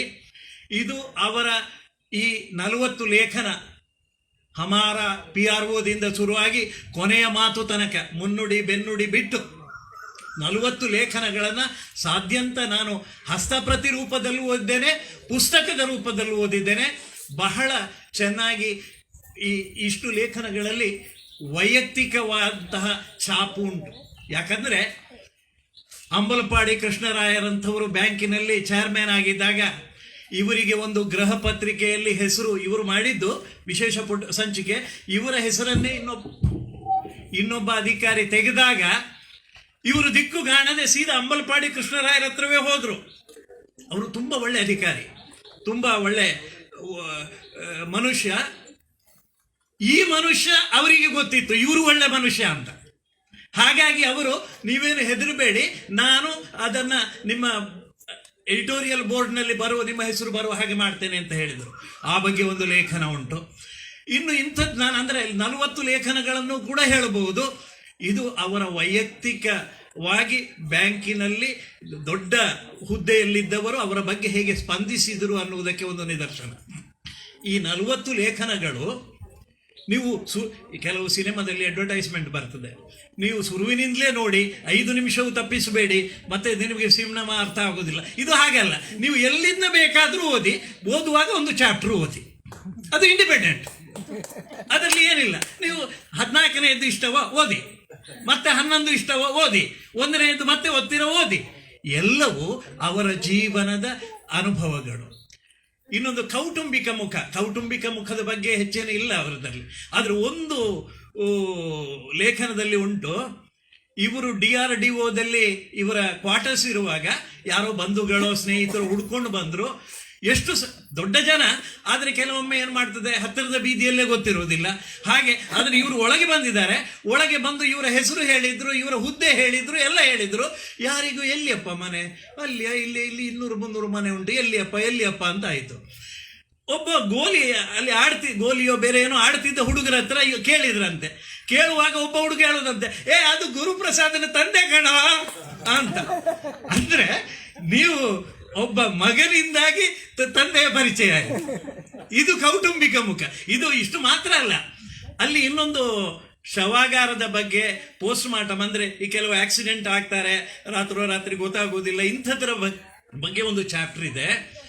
ಆ ಚಾಪ್ಟರ್ನಲ್ಲಿ ಒಂದು ಹೃದಯ ಸ್ಪರ್ಶಿಯಾದ ಕೆಲವು ಘಟನೆಗಳಿವೆ.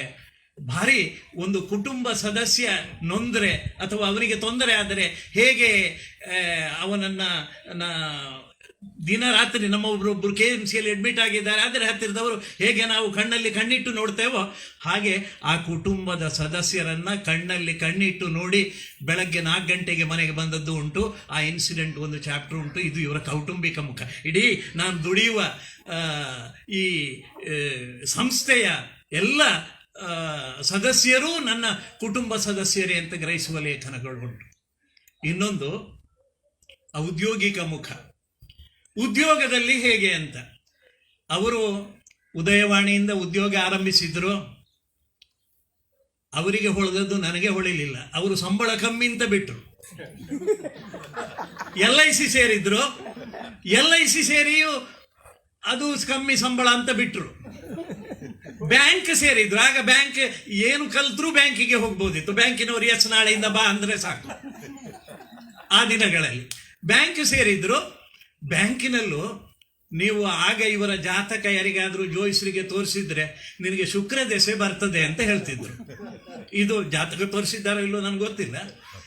ಅಂತಹ ಒಂದು ಶುಕ್ರ ದೆಸೆ ಇವರ ಜಾತಕದಲ್ಲಿ ಇದ್ದದ್ದಕ್ಕೆ ಇವರು ಅಲ್ಲಿ ಕಾರಂತರ ಕಣ್ಣಿಗೆ ಬಿದ್ದರು. ಇವರನ್ನ PRO ಆಗಿ ಮಾಡಬಹುದು ಅಂತ ಅನಿಸಿತು. ಶೆಣೈಯವರ ಕಣ್ಣಿಗೆ ಬಿದ್ದರು. ಅವರು ಇನ್ನೊಂದು ಬಡ್ತಿ ನೀಡಿದ್ರು. ಹೀಗಾಗಿ ಇವರಲ್ಲಿ ಅಂತತಃ ಸಹಜವಾಗಿದ್ದ ಏನು ಔದ್ಯೋಗಿಕ ಲಕ್ಷಣಗಳುಂಟ ಅದನ್ನು ಆ ಸನ್ನಿವೇಶ ಭಾಗ್ಯ ಅದನ್ನು ನೀರೆರೆದು ಬೆಳೆಸಿತು, ಪೋಷಿಸಿತು. ಅವರು ಮೇಲೆ ಮೇಲೆ ಬ್ಯಾಂಕಲ್ಲಿ ಹೋಗಲಿಕ್ಕೆ ಸಾಧ್ಯ ಆಯಿತು. ಸಾಧಾರಣ ಹುಷಾರಿದ್ದವರು ಸ್ವಲ್ಪ ಮೇಲೆ ಹೋದರೆ ಆಯಿತು, ಮತ್ತೆ ಬೇಗ ಮೇಲೆ ಹೋಗ್ತಾರೆ.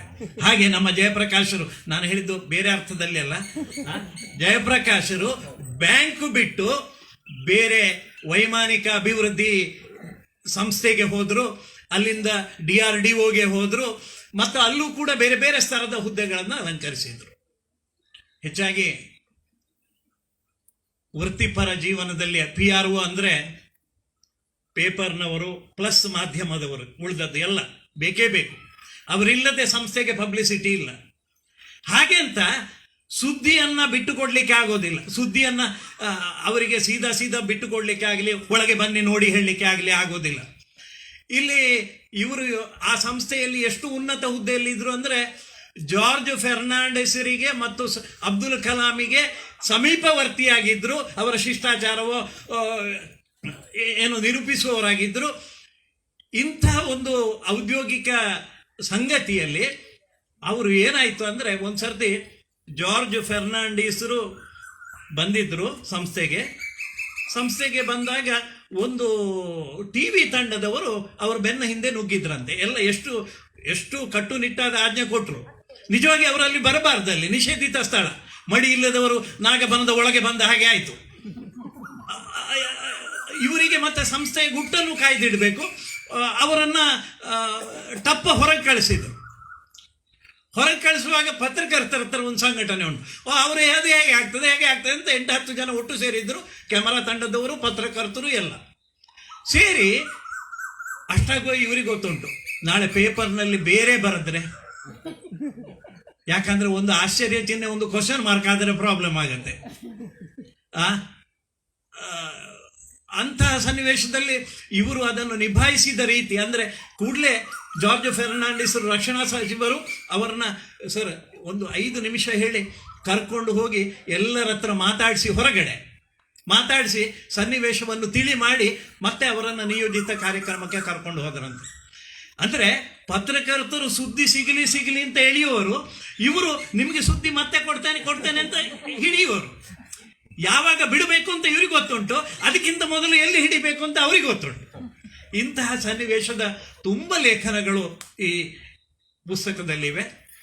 ಇದರ ಹೊರತು ಸಾಮಾಜಿಕ ಮುಖ ಅಂದರೆ ಅವರ ಪೇಜಾವರ ಹಿರಿಯ ಶ್ರೀಗಳನ್ನು, ಅಬ್ದುಲ್ ಕಲಾಂ ಅವರನ್ನು, ಮತ್ತು ಜಾರ್ಜ್ ಫೆರ್ನಾಂಡಿಸರನ್ನು ಒಟ್ಟಿಗೆ ಮಾಡಿದ್ದಾರೆ. ಇವರು ಒಟ್ಟಿಗೆ ಅಂದರೆ ಒಂದೇ ಕಡೆ ಬೆಂಗಳೂರಲ್ಲಿದ್ದಾಗ ಒಟ್ಟಿಗೆ ಒಂದೇ ಕಡೆ ಒಂದೇ ರೂಮಿನಲ್ಲಿ ಪರಸ್ಪರ ಭೇಟಿ ಆಗುವ ಹಾಗೆ ಮಾಡಿದ್ದಾರೆ. ಇದು ನನಗೆ ಒಂದು ಒಳ್ಳೆಯ ನೆನಪು ಅಂತ ಹೇಳಿಕೊಂಡಿದ್ದಾರೆ. ಯಾಕಂದರೆ ಅಂತಹ ಹಿರಿಯ ಜೀವಗಳನ್ನು ಅವರು ಪರಸ್ಪರ ಒಂದು ಕಡೆ ಸೇರಿಸುವುದು ಒಂದು ದೊಡ್ಡ ಔದಾರ್ಯವೇ ಅದು.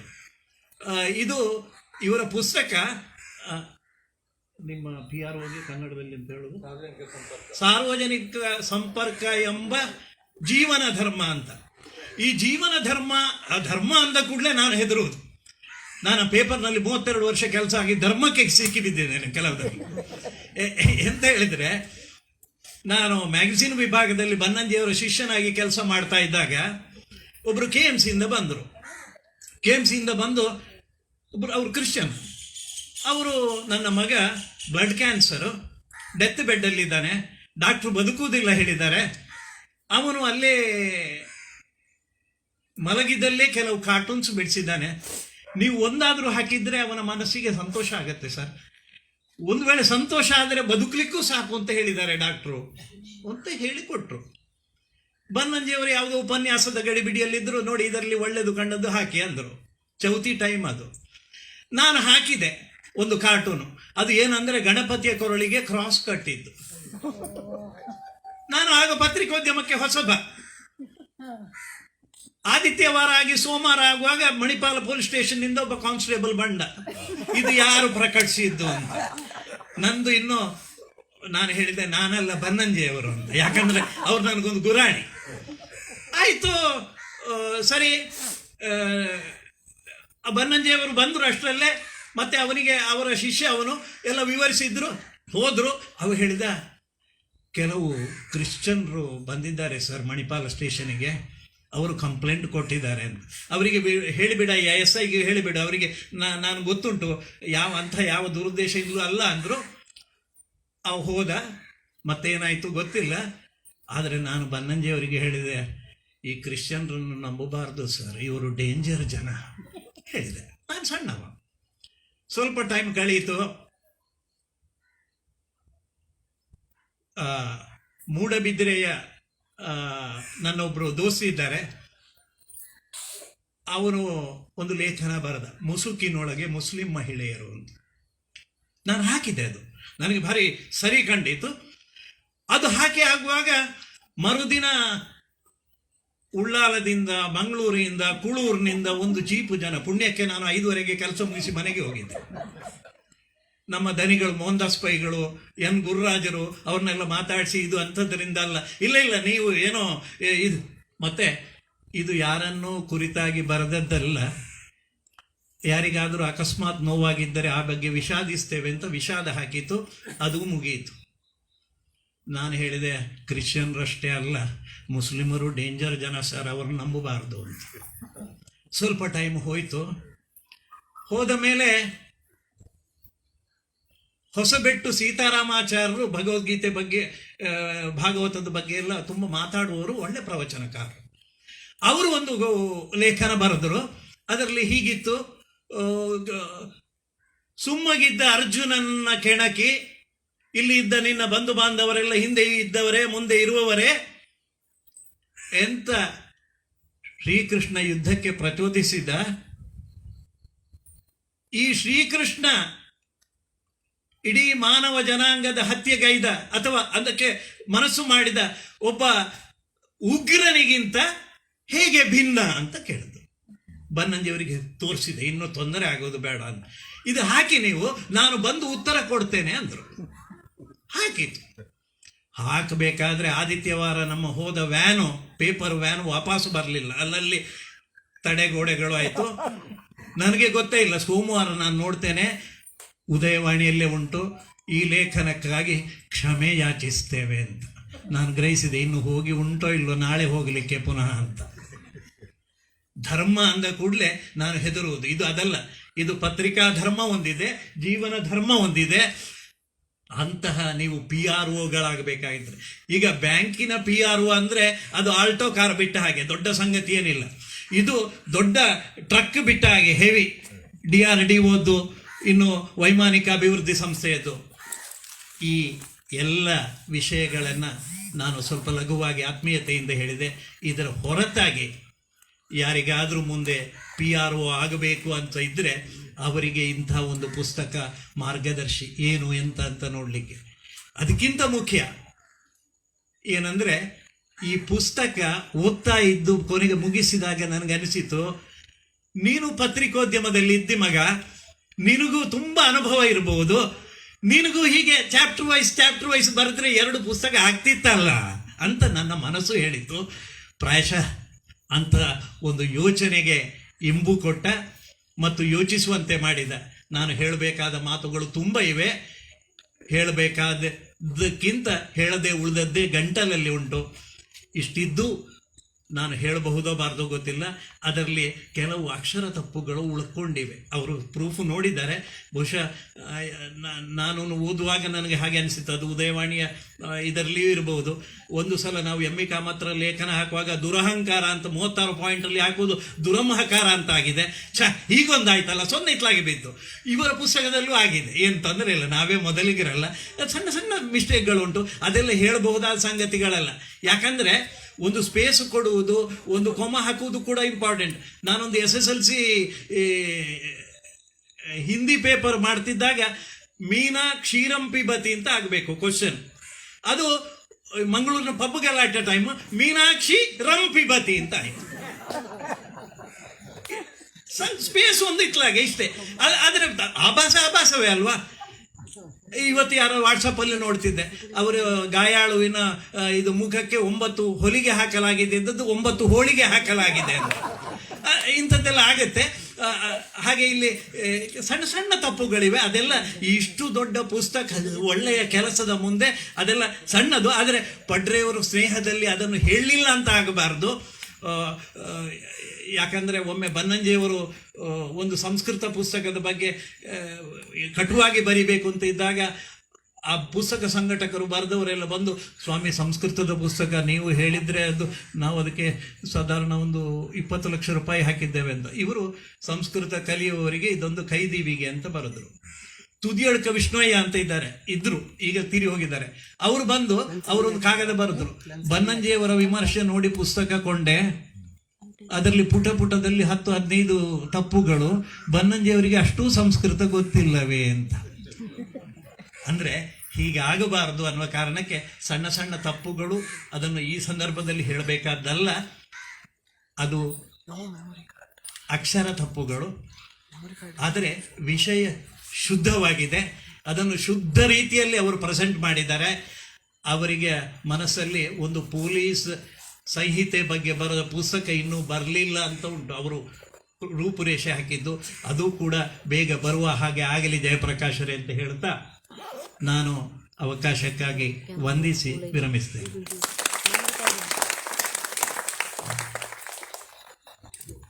ಮಾತು ಹೃದಯವನ್ನು ಮುಟ್ಟಬೇಕು, ಮಾತು ಹೃದಯವನ್ನು ತಟ್ಟಬೇಕು, ಮಾತು ಹೃದಯವನ್ನು ಕುಟ್ಟಬೇಕು ಅಂತ ಹೇಳ್ತಾರೆ. ಅದೆಲ್ಲ ಕೆಲಸ ಇವರು ಮಾಡಿದ್ದಾರೆ. ಬಹಳ ಸುಂದರವಾಗಿ ಪುಸ್ತಕವನ್ನು ಪರಿಚಯ ಮಾಡಿದ್ದಾರೆ. ಅವರಿಗೆ ನಿಮ್ಮೆಲ್ಲರ ಪರವಾಗಿ ಧನ್ಯವಾದವನ್ನು ಅರ್ಪಿಸ್ತಾ ಇದ್ದೇನೆ. ಬಂಧುಗಳೇ, ಇನ್ನೋರ್ವ ಮಹಾನ್ ವ್ಯಕ್ತಿ ನಮ್ಮ ಜೊತೆ ಇವತ್ತಿದ್ದಾರೆ. ಅವರು ಬೇರಾರೂ ಅಲ್ಲ, ಶ್ರೀಯುತ ರಾಮಕೃಷ್ಣ ಚಡಗ ಅವರು ಕಲಾಂ ಅವರ ಬಹಳ ಆತ್ಮೀಯರು. ಅವರ ಸಹಪಾಠಿ ಬೇರೆ, ಅವರು ಕಾಲೇಜಲ್ಲಿದ್ದಾಗ ಒಟ್ಟಿಗೆ ಇದ್ದವರು. ಮತ್ತೆ ಉದ್ಯೋಗದಲ್ಲೂ ಅಷ್ಟೇ, ಅವರು ಡಿಫೆನ್ಸಲ್ಲಿದ್ದಾಗ ಅವರ ಜೊತೆ ಒಟ್ಟಿಗೆ ಕೆಲಸ ಮಾಡಿದವರು. ಅಂತಹ ವ್ಯಕ್ತಿ ಇವತ್ತು ನಮ್ಮ ಜೊತೆ ಇದ್ದಾರೆ. ಇದು ನಮ್ಮ ಸೌಭಾಗ್ಯ ಅಂತ ಹೇಳ್ತಾ ಇದ್ದೇವೆ. ಅವರಿಗೆ ನಮ್ಮ ಸಂಸ್ಥೆಯ ಗೌರವ ಅಧ್ಯಕ್ಷರು ಹೂವನ್ನು ಕೊಡುವುದರ ಮೂಲಕ ಅವರನ್ನು ಗುರುತಿಸಿ ಗೌರವಿಸಬೇಕು ಅಂತ ಕೇಳ್ಕೊಳ್ತಾ ಇದ್ದೇನೆ. ಸರ್, ಬಹಳ ಸಂತೋಷ ಸರ್.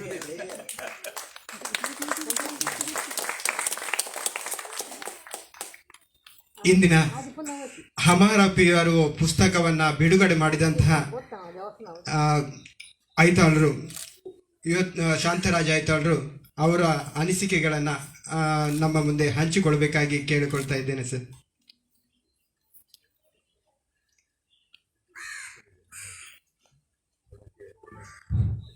ಶ್ರೀ ಗುರುಭ್ಯೋ ನಮಃ. ಸಭಾಧ್ಯಕ್ಷರೇ, ಎಲ್ಲ ವಿದ್ಯುತ್ ಜನರೇ, ನಿತ್ಯಾನಂದ ಪಡ್ರೆಯವರು ಮಾತಾಡಿದ ಮೇಲೆ ಮಾತಾಡೋದು ಎಷ್ಟು ಕಷ್ಟ ಅಂತ ನನಗೆ ಮೊದಲು ಅನುಭವ ಆಗಿತ್ತು. ಇವತ್ತು ಅದು ಇನ್ನೂ ಜಾಸ್ತಿ ಕಾಣ್ತಾ ಇದೆ ನನಗೆ. ಒಂದು ಡಾಕ್ಟರ್ ಎಂ ವಿಶ್ವೇಶ್ವರಯ್ಯ, ಒಂದು ಪ್ರೊಫೆಸರ್ ಅಬ್ದುಲ್ ಕಲಾಂ. ಇವರೆಲ್ಲ ಹೇಗೆ ಅಂತ ಹೇಳಿದರೆ ಒಂದು ಐರಾವತ ಆನೆ ಇದ್ದ ಹಾಗೆ. ನಾವೆಲ್ಲ ನಮ್ಮಲ್ಲಿ ಹೆಚ್ಚಿನವರು ಕುರುಡರು, ಏನೋ ಮುಟ್ತೇವೆ. ಇದೇ ಸರಂಬಿ ಇವರೇ ಡಾಕ್ಟರ್ ಅಬ್ದುಲ್ ಕಲಾಂ ಅಂತ ಹೇಳ್ತಾರೆ. ಒಬ್ಬರಿಬ್ಬರನ್ನ ಹೊರತುಪಡಿಸಿ ನಮ್ಮ ಒಬ್ಬರಿಬ್ಬರು ಅಂದರೆ ನಮ್ಮ JP ಅವರು, ಪ್ರೊಫೆಸರ್ ಚಡಗ ಅವರು. ನಾವು ಹೆಚ್ಚಿನವರು ಬರೀ ಪುಸ್ತಕದಲ್ಲಿ ಓದಿ ಅಥವಾ ಸಿನಿಮಾಗಳಲ್ಲಿ ಅಥವಾ ವಾಟ್ಸಪ್ಪಲ್ಲಿ ನೋಡಿ ಅವರ ಜೀವನ ಚರಿತ್ರೆಯನ್ನು ಓದಿ ಅವರು ಏನು ಸರ್ ಎಂ ವಿಶ್ವೇಶ್ವರಯ್ಯ ಏನಾಗಿದ್ದರು ಅಥವಾ ಅಬ್ದುಲ್ ಕಲಾಂ ಏನಾಗಿದ್ದರು ಅಂತ ಹೇಳಿದ್ದನ್ನು ನಾವು ತಿಳಿದವರೇ ವಿನಃ ಅದಕ್ಕೆ ಹೆಚ್ಚು ನಮಗೆ ಗೊತ್ತಿಲ್ಲ. ಈ ಸಂದರ್ಭದಲ್ಲಿ ನಮ್ಮ ಜಯಪ್ರಕಾಶ್ ರಾವ್ ಒಂದು ಅತ್ಯುತ್ತಮವಾದ ಕೆಲಸ ಮಾಡಿದ್ದಾರೆ. ಅವರು PRO ಆಗಿರೋದು ಮಾತ್ರವಲ್ಲ, ಅವರ ವಿಷಯದಲ್ಲಿ ಇದು ಮೊದಲ ಪುಸ್ತಕವಲ್ಲ, ಇನ್ನೊಂದು ಆಂಗ್ಲ ಪುಸ್ತಕ ಕೂಡ ಅವರು ಕನ್ನಡಕ್ಕೆ ಭಾಷಾಂತರ ಮಾಡಿದ್ದಾರೆ. ಈ ರೀತಿಯಲ್ಲಿ ಅವರು ಒಂದು ಅಮೋಘ ಕಾರ್ಯವನ್ನು ಮಾಡಿದ್ದಾರೆ ಅಂತ ನನಗೆ ಭಾಳ ಸಂತೋಷ ಆಗ್ತದೆ. ಅಷ್ಟು ಮಾತ್ರ ಅಲ್ಲ, ತುಂಬ ಎಲ್ಲರ ಪರವಾಗಿ ನಾನು ಈ ವಿಷಯದಲ್ಲಿ ಅವರನ್ನು ಅಭಿನಂದಿಸ ಬಯಸ್ತೇನೆ. ಎಲ್ಲರ ಪರವಾಗಿ ಅಂತ ಹೇಳಿದರೆ ವೇದಿಕೆಯಲ್ಲಿರುವ ಸರ್ವಶ್ರೀ ವಿಶ್ವೇಶ್ವರಯ್ಯ ಆಗಿರಲಿ, ನಮ್ಮ ಆತ್ಮೀಯ ಪಡ್ರೆಯವರಾಗಿರಲಿ, ಅಥವಾ ನಮ್ಮ ಮೇಡಮ್ ಆಗಿರಲಿ, ಪ್ರೊಫೆಸರ್ ಶಂಕರ್, ಇಬ್ಬರಿಬ್ಬರು ವಿಶ್ವನಾಥ್ ಇದ್ದಾರೆ, ವಿಶ್ವನಾಥರು ಶಂಕರ್ ಇಬ್ಬರಿಬ್ಬರು ಈಶ್ವರಗಳಿದ್ದಾರೆ. ಹಾಗೂ ನಮ್ಮ ಪ್ರೊಫೆಸರ್ ಚಡಗ ಇರಲಿ, ನಮ್ಮ ಹೆಬ್ಬಾರಿ, ಎಲ್ಲರ ಪರವಾಗಿ ಅವರನ್ನು ಆತ್ಮೀಯವಾಗಿ ನಾನು ಅಭಿನಂದಿಸ ಬಯಸ್ತೇನೆ. ಬಂಧುಗಳೇ, ನಮ್ಮ ಗಣತಂತ್ರದ ವ್ಯವಸ್ಥೆ ನೋಡುವಾಗ ಈಗಿನ ಇವರನ್ನು ಸೇರಿಸಿ, ಈಗಿನ ರಾಷ್ಟ್ರಾಧ್ಯಕ್ಷರನ್ನು ಸೇರಿಸಿ ಒಟ್ಟು 14 ಜನ ರಾಷ್ಟ್ರಾಧ್ಯಕ್ಷರಾದರು. ಆದರೆ ನಮ್ಮ ಮೇಲೆ ಗಾಢ ಪರಿಣಾಮವನ್ನು ಬೀರಿದವರು ಎಲ್ರಿಗೂ ಗೊತ್ತಿದೆ, ಕೇವಲ 3 ಜನ. ಒಬ್ಬರು ಪ್ರಥಮ ರಾಷ್ಟ್ರಾಧ್ಯಕ್ಷರಾಗಿದ್ದ ಡಾಕ್ಟರ್ ಬಾಬು ರಾಜೇಂದ್ರ ಪ್ರಸಾದ್, ಎರಡನೇವರು ಡಾಕ್ಟರ್ ರಾಧಾಕೃಷ್ಣನ್, ಸರ್ವಪಲ್ಲಿ ರಾಧಾಕೃಷ್ಣನ್, ಹಾಗೂ ಮೂರನೇವರು ಡಾಕ್ಟರ್ APJ ಅಬ್ದುಲ್ ಕಲಾಂ. ನಿಮಗೆ ಗೊತ್ತಿದೆ, ನಾನೇನು ಹೆಚ್ಚು ವಿವರಿಸಲಿಕ್ಕೆ ಹೋಗೋದಿಲ್ಲ. ವಾಟ್ ವಾಸ್ ರಾಜೇಂದ್ರ ಪ್ರಸಾದ್ ನಿಮ್ಗೆ ಗೊತ್ತಿದೆ. ರಾಜೇಂದ್ರ ಪ್ರಸಾದರನ್ನು ಏಕಪಾಠಿ ಅಂತ ಕರಿತಾ ಇದ್ದರು. ರಾಜೇಂದ್ರ ಪ್ರಸಾದ್ ಏಕಪಾಠಿ ಕರೀಲಿಕ್ಕೆ ಕಾರಣ ಅಂತ ಹೇಳಿದರೆ, ಸ್ವಾತಂತ್ರ್ಯ ಪೂರ್ವದಲ್ಲಿ ಏನೋ ಒಂದು, ಅದರಲ್ಲಿ ನೆಹರು ಎಲ್ಲ ದೊಡ್ಡ ದೊಡ್ಡ ಇವರೆಲ್ಲ ಸ್ವಾತಂತ್ರ್ಯ ಹೋರಾಟಗಾರರು ಇದ್ದರು. ಒಂದು ಚರ್ಚಾಸ್ಪದ ಒಂದು ವಿಷಯ ಇತ್ತು, ಅದರ ವಿಷಯ ದೊಡ್ಡ ಗೋಷ್ಠಿ ನಡೀಲಿಕ್ಕಿತ್ತು. ಗೋಷ್ಠಿ ನಡೀಲಿಕ್ಕೆ ಎಲ್ಲ ತಯಾರಿಯಾಗಿತ್ತು. ಗೋಷ್ಠಿಗೆ ತಯಾರಾಗಿ ಎಲ್ಲರೂ ಹೋಗಿದ್ದಾರೆ. ಆದರೆ ಒಂದು ವಿಷಯ, ಒಂದಲ್ಲಿ ಅಜಾಗರೂಕತೆಯಿಂದ ಅಥವಾ ಮರ್ತೋಗಿಯೇನೋ, ಅದಕ್ಕೆ ಅಲ್ಲಿಯ ಮುಖ್ಯ ಒಂದು ಟಿಪ್ಪಣಿ ಬರೆದದ್ದು ಅದು ತರಲಿಕ್ಕೆ ಮರ್ತೋಗಿತ್ತು, ಇಲ್ಲ ತಪ್ಪಿ ಹೋಗಿತ್ತು. ಎಲ್ರಿಗೂ ಒಂದ್ಸಲ ಗಾಬರಿ ಆಗಿಬಿಟ್ರು. ಆಗ ಈಗಿನಾಗಿ ಮೊಬೈಲ್ ಅದೆಲ್ಲ ಯಾವುದೂ ಇಲ್ಲ. ಆಗಿನ್ನೂ ಸ್ವಾತಂತ್ರ್ಯ ಸಿಕ್ಕಿರಲಿಲ್ಲ. ಡಾಕ್ಟರ್ ಬಾಬು ರಾಜೇಂದ್ರ ಪ್ರಸಾದ್ ಕೇಳಿದ್ರಂತೆ, ನಿಮ್ದು ಯಾರ್ದು ಅಭ್ಯಂತರ ಇದ್ದಿದ್ರೆ ನಾನು ಹೇಳ್ತೀನಿ, ನನಗೆ ನೆನಪಿದೆ ಅಂತ ಹೇಳ್ಕೊಂಡು ಎಲ್ಲರೂ ಆಗಲೇ ಹೇಳಿದರು. ರಾಜೇಂದ್ರ ಪ್ರಸಾದ್ ಚಾಚು ತಪ್ಪದ ಪ್ರತಿ ಶಬ್ದವನ್ನು ಕೂಡ ಅಲ್ಲಿ ಅವರು ಪುನರುಚ್ಛರಿಸಿರುತ್ತೆ. ಎಲ್ರಿಗೂ ಆಶ್ಚರ್ಯ. ನೆಹರು ಕೇಳಿದಂತೆ, ಏನು ನಿಮ್ಮ ಮಿದುಳು ಅಷ್ಟು ವಿಚಿತ್ರವಾಗಿದೆಯಲ್ಲ, ವಿಸ್ಮಯಕಾರಿಯಾಗಿದೆಯಲ್ಲ ಅಂತ. ಆಗ ಅವರು ರಾಜೇಂದ್ರ ಪ್ರಸಾದ್ ಹೇಳ್ತಾರೆ, ನನ್ನ ಮಿದುಳನ್ನು ಹಾಲಿನಿಂದ ಮಾಡಿದ್ದು, ಮೊಟ್ಟೆಯಿಂದಲ್ಲ ಸ್ವಾಮಿ ಅಂತ ಹೇಳಿದ್ದಾರೆ. ಹೀಗೆ ಪ್ರಥಮ ರಾಷ್ಟ್ರಾಧ್ಯಕ್ಷರು, ಅದೇ ರೀತಿ ಎರಡನೇ ರಾಷ್ಟ್ರಾಧ್ಯಕ್ಷರು ದೊಡ್ಡ ತತ್ವಶಾಸ್ತ್ರದಲ್ಲಿ ಅವರು ಜಗತ್ಪ್ರಸಿದ್ಧರಾಗಿದ್ದವರು ಡಾಕ್ಟರ್ ರಾಧಾಕೃಷ್ಣನ್. ಅವರ ವಿಷಯ ನಮಗೆ ಒಂದೇ ಮಾತಲ್ಲಿ ಹೇಳ್ತೇನೆ, ಅವರು 5 ವರ್ಷ ಮಾತ್ರ, ಒಂದು ಅವಧಿಗೆ ಮಾತ್ರ ಅವರು ಪ್ರೆಸಿಡೆಂಟ್ ಆಗಿದ್ದವರು. ಆಮೇಲೆ ಎರಡನೇ ಅವಧಿಗೆ ಆಗಲಿಲ್ಲ. ಆದರೆ ಅವರನ್ನು ಬೀಳ್ಕೊಡುವಾಗ ದೆಹಲಿಯಲ್ಲಿ ಅಭೂತಪೂರ್ವವಾಗಿ ಅವರನ್ನು ಪ್ರಾಯಶಃ ಅವರ ಕಚೇರಿಯಿಂದ, ಮನೆಯಿಂದ ರೈಲ್ವೆ ಸ್ಟೇಷನ್ವರೆಗೆ ಕುದುರೆ ಸಾರೋಟ್ನಲ್ಲಿ ಅವರನ್ನು ಕೂರಿಸಿಬಿಟ್ಟು, ಆಗಿನ ಕಾಲದಲ್ಲಿ ಕೂರಿಸಿಬಿಟ್ಟು ಜನಸ್ತೋಮ, ಅಷ್ಟು ದೊಡ್ಡ ಜನಸಾಗರ ಸೇರ್ತದೆ. ಅವರು ಟ್ರೈನ್ನಲ್ಲಿ ಬಂದದ್ದು ಡೆಲ್ಲಿಯಿಂದ ಮೆಡ್ರಾಸ್ನ ಗಿರಿಜಾ, ಅವರ ಮನೆ ಹೆಸರು ಗಿರಿಜಾದವರೆಗೆ ಅವರು ಟ್ರೈನಲ್ಲಿ ಬಂದು ಅಲ್ಲಿಂದ ಅವರು ಬೇರೆ ಕಾರಿನಲ್ಲಿ ಹೋದಂಥ ಮಹಾನ್ ವ್ಯಕ್ತಿ ಡಾಕ್ಟರ್ ರಾಧಾಕೃಷ್ಣನ್. ಅದೇ ಪೀಳಿಗೆಗೆ ಬರೋರು ಇನ್ನೊಬ್ಬರು ಅಂತ ಹೇಳಿದರೆ ಪ್ರೊಫೆಸರ್ APJ ಅಬ್ದುಲ್ ಕಲಾಂ ವಿಷಯ ಪ್ರಾಯಶಃ ನನಗಿಂತ ಹೆಚ್ಚು ತಮಗೆಲ್ಲ ಗೊತ್ತಿದೆ. ತಾವು ಸಾಕಷ್ಟು ಓದಿದ್ದೀರಿ. ಹಾಗೂ JP ಅವರು ಇದರಲ್ಲಿ ಎಷ್ಟು ಬರೆದಿದ್ದಾರೆ, ನಮ್ಮ ಪಡ್ರೆಯವರಾಗಲೇ ಸಾಕಷ್ಟು ಅದರ ವಿಷಯ ಹೇಳಿದ್ದಾರೆ. ಅವರು ಒಂದೆರಡು ನಮಗೆ ಭಾಳ ಮನಸ್ಸಿಗೆ ನಾಟು ಅಂತ ಹೇಳಿದರೆ, ಅವರಿಗೆ ಮಕ್ಕಳ ಮೇಲಿದ್ದ ಒಂದು ಅಗಾಧವಾದ ಒಂದು ಪ್ರೀತಿ, ಅವರ ಮೇಲಿದ್ದ ಆ ಕನಸುಗಳನ್ನು ಹೇಗೆ ನೆನಸು ಮಾಡ್ತೀವಿ ಅಂತ ಹೇಳ್ಕೊಂಡು ಮಕ್ಕಳ ಹತ್ರ ಕೇಳುವ ಒಂದು ರೀತಿ. ನಾವು ನಮ್ಮ ಬಂಧುಗಳೊಬ್ಬರಿದ್ದಾರೆ, ನಮ್ಮ ಪ್ರೊಫೆಸರ್ ಚಡಗರಿಗೆ ಗೊತ್ತಿದೆ, ಡಾಕ್ಟರ್ ಸುರೇಶ್ ರಾವ್ ಅಂತ. ಅವರು ಕೊಪ್ಪದಲ್ಲಿ ಕೊಪ್ಪದಲ್ಲಿ ಮನೆ. ಆದರೆ ಅವರು ಪದ್ಮಶ್ರೀ ಕೂಡ ಸಿಕ್ಕಿದೆ ಅವರಿಗೆ. ಅವರ ಮನೆಗೊಮ್ಮೆ ಅವರು ಜೊತೆಯಲ್ಲೇ ಇದ್ದವರು. ಅಬ್ದುಲ್ ಕಲಾಂ ಬರೋದು ಅಂತ ಹೇಳಿ ಆಗಿತ್ತು. ಸರಿ, ಕೊಪ್ಪ ಅಂದರೆ ಕೇಳಬೇಕಾ, ಎಲ್ಲ ದೊಡ್ಡ ದೊಡ್ಡ ಕಾಫಿ ಎಸ್ಟೇಟ್ನವರೆಲ್ಲ ಇರೋದು. ಕಾಫಿ ಎಸ್ಟೇಟ್ನ ಎಲ್ಲ ದೊಡ್ಡ ದೊಡ್ಡ ಸಾಹುಕಾರೆಲ್ಲ ಎದುರುಗಡೆ ವೆರಾಂಡಲ್ಲಿ ಕೂತಿದ್ರಂತೆ.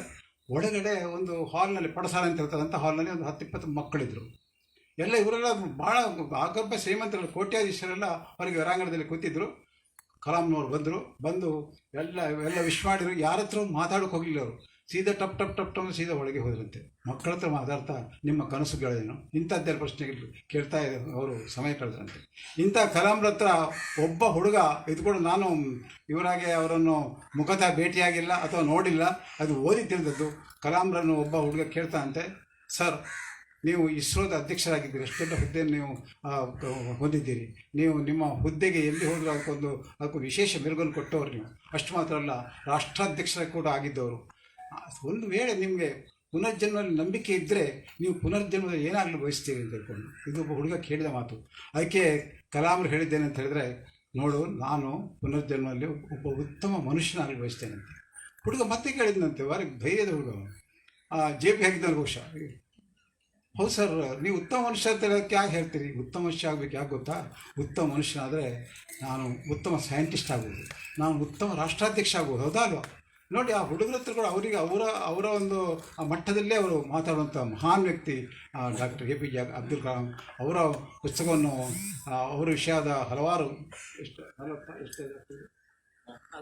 40 ಅಧ್ಯಾಯಗಳಲ್ಲಿ JP ಅವರು ಬರೆದಿದೆ ಅಂತ ಹೇಳಿದರೆ real hats off to you sir. ನಿಜವಾಗಿ JP ಅವರಿಂದ ಇನ್ನಷ್ಟು ಕೃತಿಗಳು ಹೊರಬರಲಿ, ನಮಗೆ ಲಭಿಸಲಿ, ಹಾಗೂ ಈ ಪುಸ್ತಕಗಳು ಎಲ್ಲ ಮಾರಾಟವಾಗಿ ಮತ್ತೆ ಮತ್ತೆ ಪುನರ್ಮುದ್ರಣಗೊಳ್ಳಲಿ ಎಂದು ಹಾರೈಸಿದ ಈ ಅವಕಾಶಕ್ಕಾಗಿ ನಾನು ಮುಖ್ಯವಾಗಿ ನಮ್ಮ ಆತ್ಮೀಯ ಮಿತ್ರ ರವಿರಾಜ್ ಮತ್ತು ಎಲ್ಲ ಪದಾಧಿಕಾರಿಗಳನ್ನು ಮತ್ತೊಮ್ಮೆ ಕೃತಜ್ಞತೆ ಸಲ್ಲಿಸುತ್ತಾ ನನ್ನ ಮಾತನ್ನು ಮುಗಿಸ್ತೇನೆ. ನಮಸ್ಕಾರ, ಜೈ ಹಿಂದ್. ತಮ್ಮ ಮೌಲ್ಯಪೂರ್ಣ ಮಾತುಗಳಿಗೆ ವಂದನೆಗಳು ಸರ್. ಇದೀಗ ನಮ್ಮ ಈ ಪುಸ್ತಕವನ್ನು ಹಮಾರ PRO ಬರೆದಂತಹ ಲೇಖಕರು ಜಯಪ್ರಕಾಶ್ ಸರ್ ತಮ್ಮ ಅನುಭವ ಧಾರೆಯನ್ನು ನಮ್ಮೊಟ್ಟಿಗೆ ಹಂಚಿಕೊಳ್ಳಿ ಸರ್.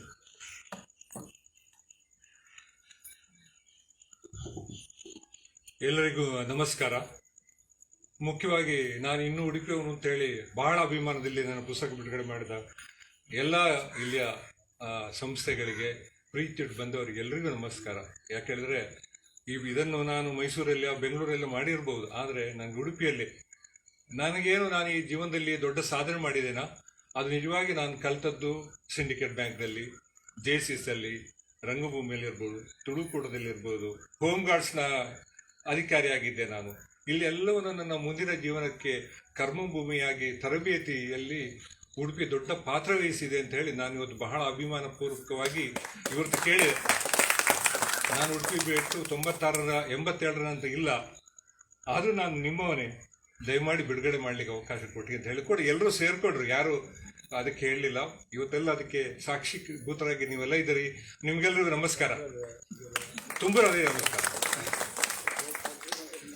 ನಾನು ಪತ್ರಿಕೋದ್ಯಮ ಮತ್ತು ಸಾರ್ವಜನಿಕ ಸಂಪರ್ಕ, ಮಾನವ ಸಂಬಂಧ ಹಾಗೂ ರಾಜಕೀಯ ಶಾಸ್ತ್ರಗಳಲ್ಲಿ ಸ್ನಾತಕೋತ್ತರದೊಂದಿಗೆ ಅದರ ಮೊದಲೇ ನಾನು ಫಿಸಿಕ್ಸ್ ಓದಿದ ಕಾರಣ ಬಹುಶಃ ನನಗೆ ಇವತ್ತು ಅಲ್ಲಿ ಹೋಗ್ಲಿಕ್ಕೆ ಆಯಿತು. ನಾವೆಲ್ಲ ಇನ್ನೂ ಓದ್ತೇವೆ, ಎಲ್ಲೋ ಕೆಲಸ ಮಾಡ್ತೇವೆ. ನನಗೂ ಹಾಗೆ ಎಲ್ಲೋ ಹೋದೆ, ಇದೆಲ್ಲ ಓದಿ ಬ್ಯಾಂಕ್ನಲ್ಲಿ ಕೆಲಸ ಮಾಡಿದೆ. ಬ್ಯಾಂಕ್ನಲ್ಲಿ ಕೆಲಸ ಮಾಡುವಾಗ ನನಗೆ ಯೋಚನೆ ಆಯಿತು, ಇವ್ರು ವರ್ಗಾವಣೆ ಮಾಡುವಾಗ ಇವ್ರ ಕತೆ ಹೇಳಿದೆ, ಎಲ್ಲ ವರ್ಗಾವಣೆ ಮಾಡುವಾಗ ಅಲ್ಲಿ ಜನರಲ್ ಮ್ಯಾನೇಜರ್ ಹೇಳೋದು, ನೀನು ಯಾಕೆ ಇಲ್ಲಿ ಇರ್ತಿ ಮಾರಾಯ?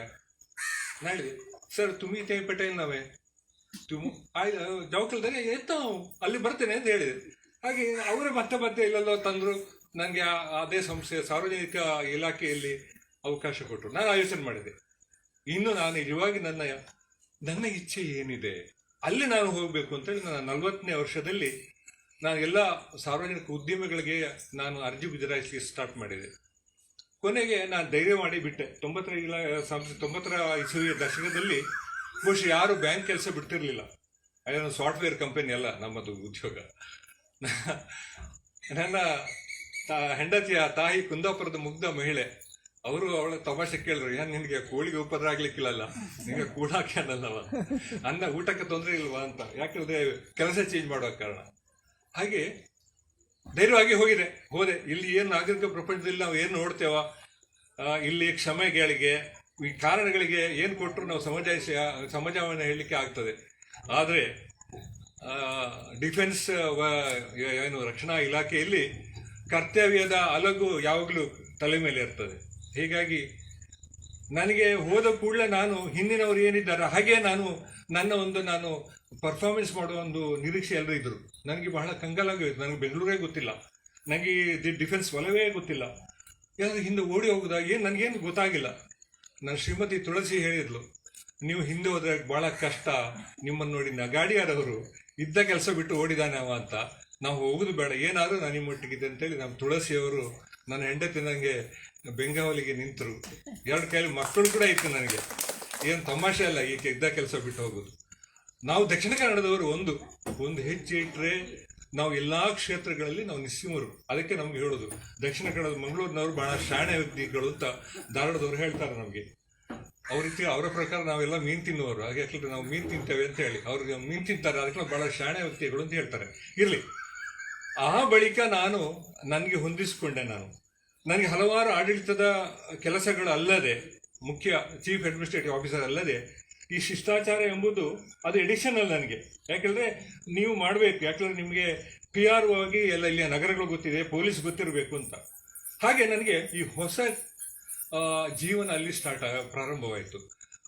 ನನ್ನ ಇಮಿಡಿಯೇಟ್ ನನ್ನ ಬಾಸ್ ಲೆಫ್ಟಿನೆಂಟ್ ಜನರಲ್ ಸಂವತ್ಸರ ಹಾಕುವವರು, ಅವರ ಕೆಳಗೆ ಇರುವವರೆಲ್ಲ ನಾವು ಆರ್ಮಿ ಆಫೀಸರ್ ಅಷ್ಟೇ ಕೆಲಸ ಮಾಡಬೇಕು ಅಂತ ಅವರ ಒಂದು ಕೆಟ್ಟ ಕಲ್ಪನೆ. ಅದು ಹೇಗೆ ಸಾಧ್ಯ? ನಾಗರಿಕ ವ್ಯಕ್ತಿಗಳು ಒಂದೇ ದಿವಸದಲ್ಲಿ ಹಾಗೆ ಮಾಡಲಿಕ್ಕೆ ಸಾಧ್ಯ ಹೇಗೆ? ಹಾಗಾಗಿ ನಾನು ನಿರಂತರ ನನ್ನ ತರಬೇತಿಗೆ ಹಚ್ಚಿಕೊಂಡೆ. ನಾನು ಪ್ರತಿಯೊಂದರಲ್ಲಿ ನಿಯಮಾವಳಿಗಳಿರ್ಬೋದು, ವ್ಯವಹಾರಗಳಲ್ಲಿ ನಾನು ಚಪ್ಪಲಿ ಹಾಕೊಳ್ತಾ ಹೋಗ್ತಾ ಇದ್ದೆ. ಒಂದು ಕಡೆ ಆರ್ಮಿ ಮೆಸ್ಸಿಗೆ ಊಟಕ್ಕೆ ಹೋದಾಗ ಅವ್ನು ಕರೆದ ಹೇಳಿದ, ಸರ್ ಆಪರ್ ಬಾಹರ್ ಜಾಯಿ ಈ ಚಪ್ಪಲ್ ನೈ ರಟ್ ಸಕ್ತೆ ಅಂತ. ಕಡೆಗೆ ನನ್ನ ಕರ್ನಲ್ ಇದೆ ನಮ್ಮೊಟ್ಟಿಗೆ, ಅವ್ರು ಹೇಳಿದ್ರು, ಜಯಪ್ರಕಾಶ್ ಬೇಚಾರು ಮಾಡಬೇಡ, ಬ್ರಿಗೇಡ್ ರೋಡಲ್ಲಿ ಗೊತ್ತಿಲ್ಲ, ತಪ್ಪು ಆಯ್ಕೆ ಒಳ್ಳೇದು ಗೊತ್ತಿಲ್ಲ. ನನ್ನ ಆಯ್ಕೆ ಆಯಿತು.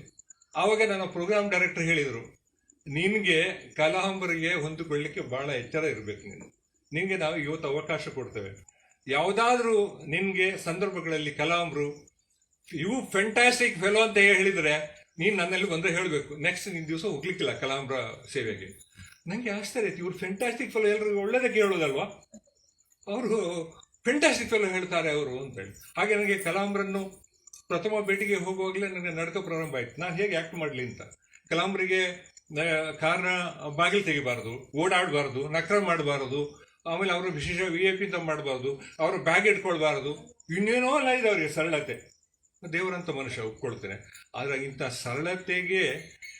ಸರಳತೆ ಇದ್ದವರನ್ನು ನಾವು ಕಾಪಾಡಲಿಕ್ಕೆ ನಮಗೆ ಮತ್ತು ಪೊಲೀಸರಿಗೂ ಕೂಡ ಬಹಳ ಕಷ್ಟ. ಕಲಾಂಬ್ರಿಗೆ ನಾನು ಹೇಳ್ತಾ ಇಲ್ಲ, ಆದರೆ ಹೊರಗೆ ಬಂದಗಳು ಅವ್ರು ಹೇಳೋದು Z ಕ್ಯಾಟಗರಿ ಭದ್ರತೆ ಇದ್ದವರು, ನೀನು ನೋಡು ಆ ಪೊಲೀಸರನ್ನೆಲ್ಲ ಕಳಿಸಿ ಬಿಡಲ್ಲ, ನೀವು ಅವರನ್ನು ಬಿಡಲ್ಲ, ಕಳಿಸು, ನಾನು ಗೆಸ್ಟ್ ಹೌಸ್ಗೆ ಹೋಗುದು, ನೀನೊಬ್ಬನಿದ್ರೆ ಸಾಕು, ಇಲ್ಲ ನಾನು ಹೋಗುದಿಲ್ಲ, ಅವ್ರನ್ನ ಕಳಿಸು ಅಂತ.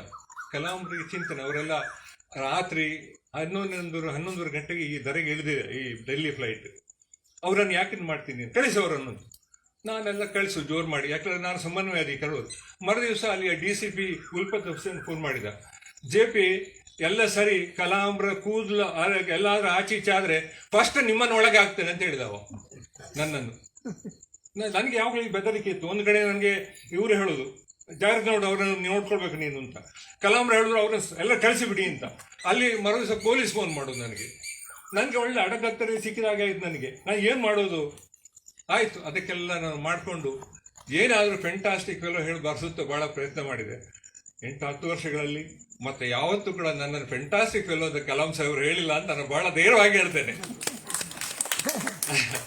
ಆ ಬಳಿಕ ಇರಲಿ, ನಾನು ಹೇಳಿದ್ರೆ ಬಹಳ ಕತೆ. ಕಲಾಂ ಜೀವನ ಧರ್ಮದಲ್ಲಿ 35 ಕಥೆಗಳಿವೆ. ಬಹುಶಃ ನಾನು ಹೇಳ್ತೇನೆ ಅವಧಿಯಲ್ಲಿ ಸಾಧ್ಯ ಇಲ್ಲ ಇಲ್ಲಿ. ಇರಲಿ, ನಾನು ಬರವಣಿಗೆಗೂ ಕೂಡ ಕಲಾಂ ಹೇಗೆ ಒತ್ತು ಕೊಟ್ಟರು ಎಂಬುದನ್ನು ಮಾತ್ರ ಇಲ್ಲಿ ಹೇಳ್ತೇನೆ, ಯಾಕಂದ್ರೆ ನಮಗೆ ಸಮಯದ ಅವಕಾಶ ಬಹಳ ಕಡಿಮೆ. ಲೇಖನ ಬರೆಯುವುದು ಎಲ್ಲವೂ ನಡೆದಿತ್ತು ಆಗಲೇ ಇಲ್ಲಿರುವಾಗ. ನಾನು ಅಲ್ಲಿ ಹೋದ್ಮೇಲೆ ರಕ್ಷಣೆಗೆ ಸಂಬಂಧಪಟ್ಟದ್ದನ್ನು ಲೇಖನ ಮಾಡೋದು, ಪಾಪ್ಯುಲರ್ ಆರ್ಟಿಕಲ್ ಮಾಡೋ ಕೆಲಸ ಮಾಡಿದೆ. ಯಾಕಂದರೆ ನಮಗೆ ಬೇರೆ ಸ್ವತಂತ್ರವಾಗಿ ಬರಲಿಕ್ಕೆ ಅವಕಾಶ ಇಲ್ಲ. ನಾವು ಸಂಸ್ಥೆ ಈಗ ಹಾಲ್ದೋಡಿ ಸುಧೀಂದ್ರ ಏನು ಮಾಡ್ತಾರ ಆ ಕೆಲಸ ಮಾಡ್ತಾ ಇದ್ದೆ. ಕಲಾಂಬ್ರು ಪೋಖ್ರಾನ್ ಬ್ಲಾಸ್ಟ್ ಆದಮೇಲೆ ಅವರನ್ನು ಎಲ್ಲರೂ ಬಂದು ಮುತ್ತು ಕೊಟ್ಟಿದ್ರು. ವಿಂಗ್ಸ್ ಆಫ್ ಫೈರ್ ಬಹಳ ಪ್ರಚಲಿತವಾಯಿತು, ಜನಪ್ರಿಯ ಆಯಿತು. ನನಗೆ ಅದನ್ನು ಯಾಕೆ ಕಂಡಿತು, ನಾನೇನು ಪತ್ರಿಕೋದ್ಯಮ ಓದಿದವನು ನಾನು ಅದನ್ನು ಕನ್ನಡಕ್ಕೆ ಯಾಕೆ ಮಾಡಬಾರ್ದು ಅಂತ ಹೇಳಿ ಕಲಾಂ ಸಾಹೇಬ್ರ ಹತ್ರ ಒಮ್ಮೆ ನಾನು ಬೆಂಗಳೂರಲ್ಲಿ ಅವರನ್ನು ಕರ್ಕೊಂಡು ಹೋಗೋಕೆ ಕೇಳಿದೆ. Sir, I would like to translate in English sir, in Kannada sir ಅಂತ. ಕಲಾಂರು ಒಂದು ಶಿವ ಇದ್ದಾಗ ಅವ್ರು ಏನು ಪ್ರಶ್ನೆ ಕೇಳ್ತಾರೆ ಅಂತ ಹೇಳೋದೇ ಭಾಳ ಕಷ್ಟ. Are a good writer in Kannada ಅಂತ ಕೇಳಿಬಿಟ್ಟು ಕಲಾಂದ ಹತ್ರ ಕೇಳುವಾಗ ನನಗೆ ನಡಕ ಬಂತು. ನಾನು ಒಳ್ಳೆ ರೈಟರ್ ಹೇಳೋದಾ ಅಲ್ಲವೋ ಹೇಳೋದಂತ. Sir, I want to do sir, it's for betterment of my youth in Karnataka. Okay, you do it. ಅವ್ರು ಮಾತಾಡೋದು ಹಾಗೆ. ಹೀಗಾಗಿ ಕಲಾಂರು ಕೊಟ್ಟು ನಾನು ನನ್ನ ಊರು ಪುತ್ತೂರು ಬಳ್ಳಂತೋಡಿ ಈಶ್ವರ ಭಟ್ರ ಹತ್ರ ತಗೊಂಡೋದ್ರೆ ಕರ್ನಾಟಕ ಪ್ರಕಾಶನಕ್ಕೆ ಹಠ ಹಿಡಿದುಕೊಂಡದ್ದು ಪುತ್ತೂರಿಗೆ. ಅವರು ಅದನ್ನ ಹಕ್ಕುಗಳನ್ನು ಹೈದರಾಬಾದಲ್ಲಿ ಯಾರಿಗೆ ಕೊಟ್ಟಿದ್ದಾರೆ ಅವರು, ಹೈದರಾಬಾದ್ ಅವ್ರಿಗೆ ಇವರಿಗೆ ಬಹಳ ರಾಯಲ್ಟಿ ಕೇಳಿಬಿಟ್ರು ಅಡ್ವಾನ್ಸ್ ಆಗಿ. ಭಟ್ರು ನನಗೆ ಹೇಳಿದರು, ಇಷ್ಟೆಲ್ಲ ಕೊಟ್ಟು ಹೇಗೆ ಪುತ್ತೂರಂತ ಸಣ್ಣ ಪ್ರದೇಶ ಇದು ನಾವು ಹೇಗೆ ಮಾಡ್ಲಿಕ್ಕೆ ಸಾಧ್ಯ ಉಂಟು ಅಂತ ಹೇಳಿ.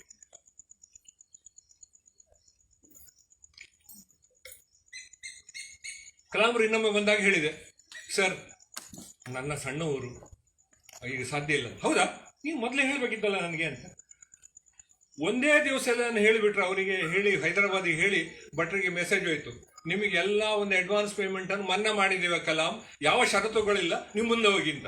ಇದು ಕಲಾಂ ಜೀವನ ಧರ್ಮ. ಒಬ್ಬರಿಗೆ ಆಶೀರ್ವಾದ ಮಾಡಿದ್ರೆ ಆ ಥರ ಮಾಡ್ತಾರೆ, ಅದರಲ್ಲಿ ಹಿಂದೆ ಮುಂದೆ ಇಲ್ಲ. ಪುಸ್ತಕ ಆಯಿತು. ಈ ಓಡಾಟಗಳ ನಡುವೆ ನಾನು ಬರದೇ ಇಲ್ಲ, ಏನು ನಿಂತಿತ್ತು. ಕಲಾಂರಿಗೆ ಸ್ವಾರ್ಥ ಎಂಬುದೇ ಇಲ್ಲ, ತನ್ನದು ತಾನು ಏನೂ ಇಲ್ಲ. ಪುಸ್ತಕ ಗೊತ್ತಿದ್ದಲ್ಲ ಅವರಿಗೆ, ಸುಮ್ಮನೆ ಹೀಗೆ ಕೇಳ್ತಿದ್ರು, ಬರೀತಿದ್ಯಾ ಅಂತ. ನಾನು ಹೇಳ್ತೇನೆ sir, I am writing sir ಅಂತ. ಒಂದು ದಿವಸ ಏನಾಯ್ತು, ನನಗೆ ಈ ಎಲ್ಲ ಕರ್ತವ್ಯಗಳನ್ನು ಹೊಂದಿಸ್ಕೊಂಡು ಹೋಗುವ ನಾನು ಕುಟುಂಬದಕ್ಕೂ ಹೋಗಬೇಕು. ಒಟ್ಟಿಗೆ ನನ್ನ ಕಾರಲ್ಲಿ ನಿಲ್ಲೋದು, ಕಲಾಂರ ಸೆಕ್ಯೂರಿಟಿಗಳ ವ್ಯವಸ್ಥೆ ಮಾಡೋದು, ಇವರು ದೂರದಲ್ಲಿ ನಿಲ್ತಿದ್ರು ನನ್ನ ಕುಟುಂಬ. ಒಮ್ಮೆ ಮದುವೆ ಕೂಡ ಹೋಗ್ಬೇಕಿತ್ತು ನನ್ನ ಸಂಬಂಧ ತೀರಾ. ಕಲಾಂರ ವಿಮಾನಕ್ಕೆ ಹೋಗ್ಲಿಕ್ಕೆ ಬೋರ್ಡಿಂಗ್ ಪಾಸ್ ಕೊಟ್ಟು ಆಮೇಲೆ ನನ್ನ ಕಾರು ಬಿಡಿ. ಕಲಾಂರ ಕಣ್ಣು ಬಹಳ ಸೂಕ್ಷ್ಮ. ಕಲಾಂರ ಇವರನ್ನು ನೋಡಿಬಿಟ್ರು, ನನ್ನ ಕುಟುಂಬವನ್ನು ಕರೆದು ಬಿಟ್ರು ಎಲ್ಲರೂ. ಆಗ್ಲೇ ಗೊತ್ತು ಇವರು ಮಹಾನ್ ವ್ಯಕ್ತಿ ಆಗ್ತಾರೆ ಒಂದು ದಿವಸ ಅಂತ. ಹೋಗಿ ಇವರನ್ನು ಕೇಳಿಬಿಟ್ಲು. ಕೇಳಿದ್ರು ಕಲಾಂ, ದಿಸ್ ಫೆಲೋ ಅವ್ರು ಮಾತಾಡೋದಾಗಿ, this fellow says that is a big writer, he writes every day. ಇವಳು ಸತ್ಯ ಹೇಳ್ಬೇಕಾ? No sir, present she is not writing ಅಂತ ಕಲಾಂಬ್ರಿಗೆ ಹೇಳಿಬಿಟ್ಲು ಅವಳು.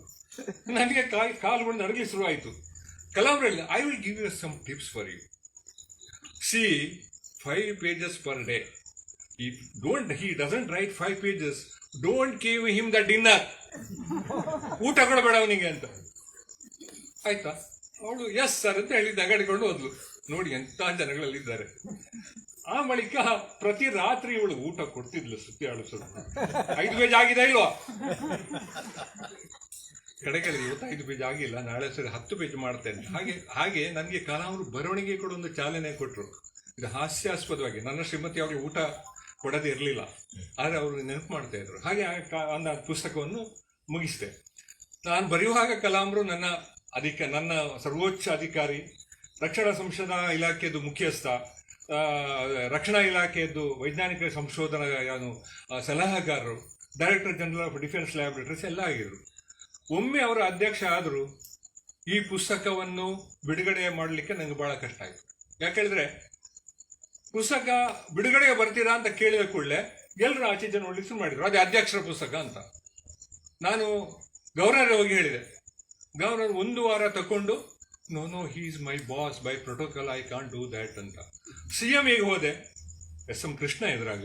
ಅವರೆಲ್ಲ ನನ್ನ ಜಾತಕ ವಿಚಾರಿಸಿ ನಿಮಗೆ ಪರ್ಮಿಷನ್ ಕೊಟ್ಟಿದ್ದಾರಾ ಅದೆಲ್ಲ ಕೇಳಿದರು. ಅದೆಲ್ಲ ಕೊಟ್ಟೆ. ಕೊನೆಗೆ ಇಲ್ಲ, ನಮ್ಗೆ ಎಲ್ಲಿ ಗವರ್ನರ್ ಆಗುವುದಿಲ್ಲ ಹೇಳಿದರೆ ನಾನು ಕೂಡ ಮಾಡುವುದಿಲ್ಲ ಹೇಳಿ. ಹೀಗೆ ನನಗೆ ಯೋಚನೆ ಆಯ್ತು ಏನು ಅಂತ.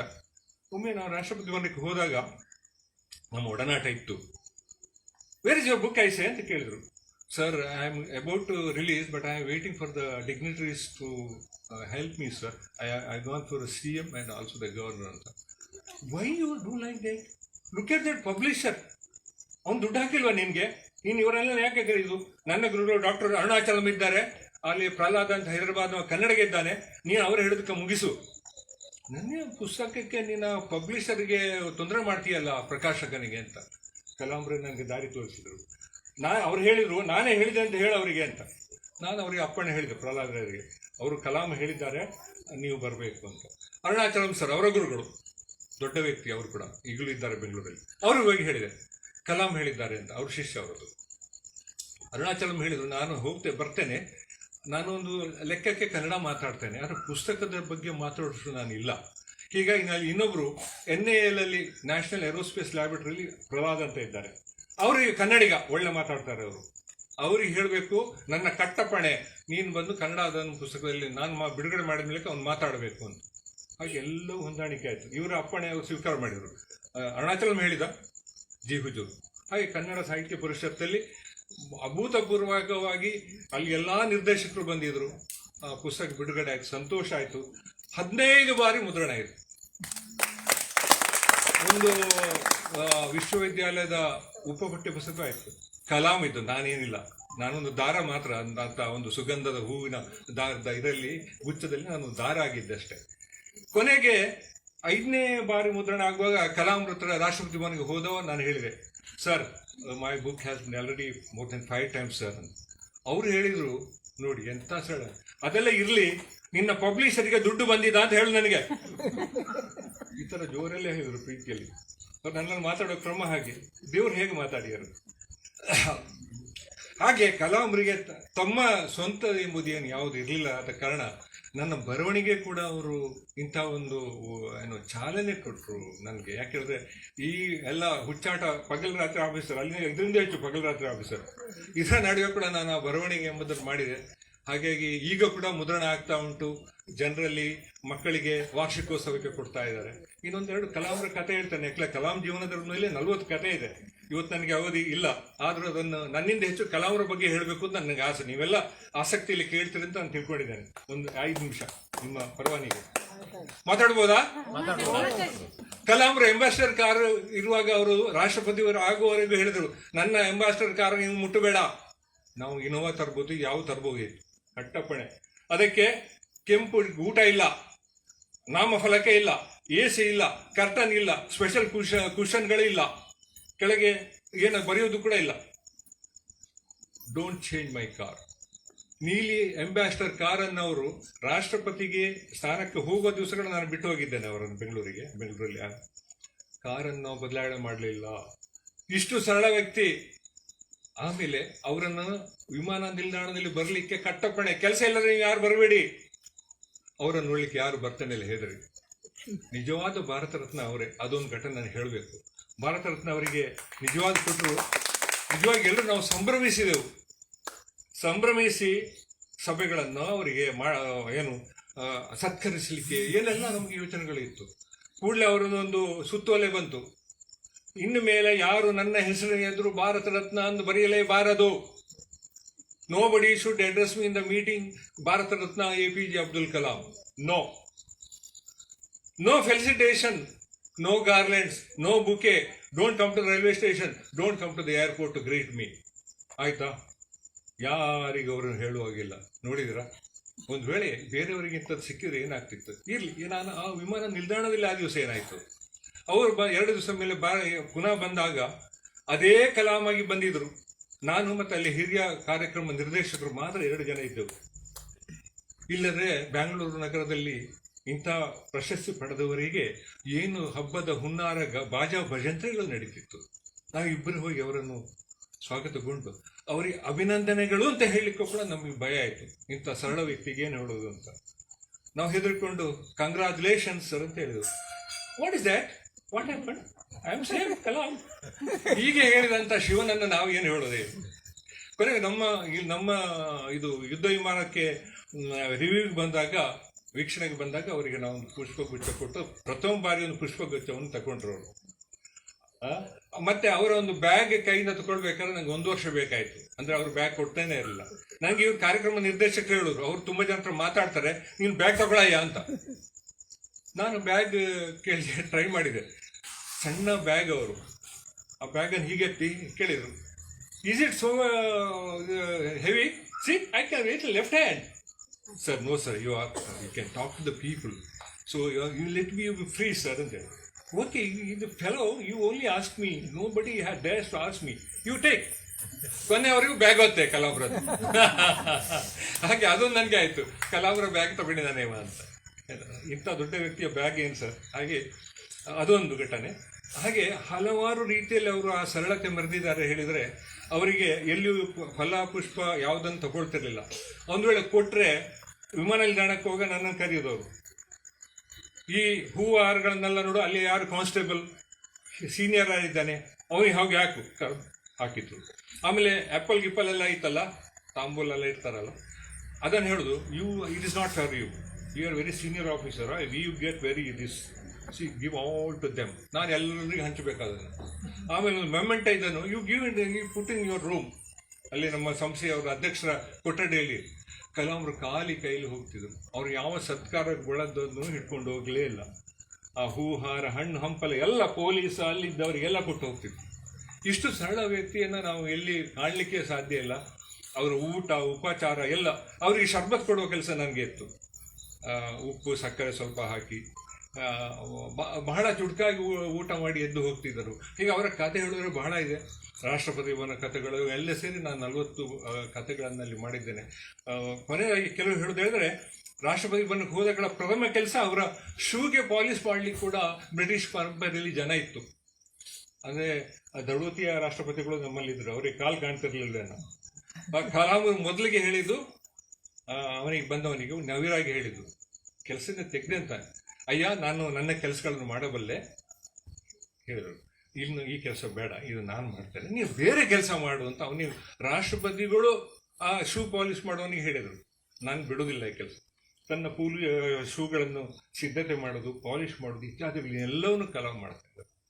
350 ಕೊಠಡಿಯ ರಾಷ್ಟ್ರಪತಿ ಭವನದಲ್ಲಿ 2 ರೂಮಿನಲ್ಲಿದ್ದ ಇಂಥ ರಾಷ್ಟ್ರಪತಿ, ಇಂಥ ಸಂತ ಯಾರು ನೋಡಿಲ್ಲ. Only 2 rooms.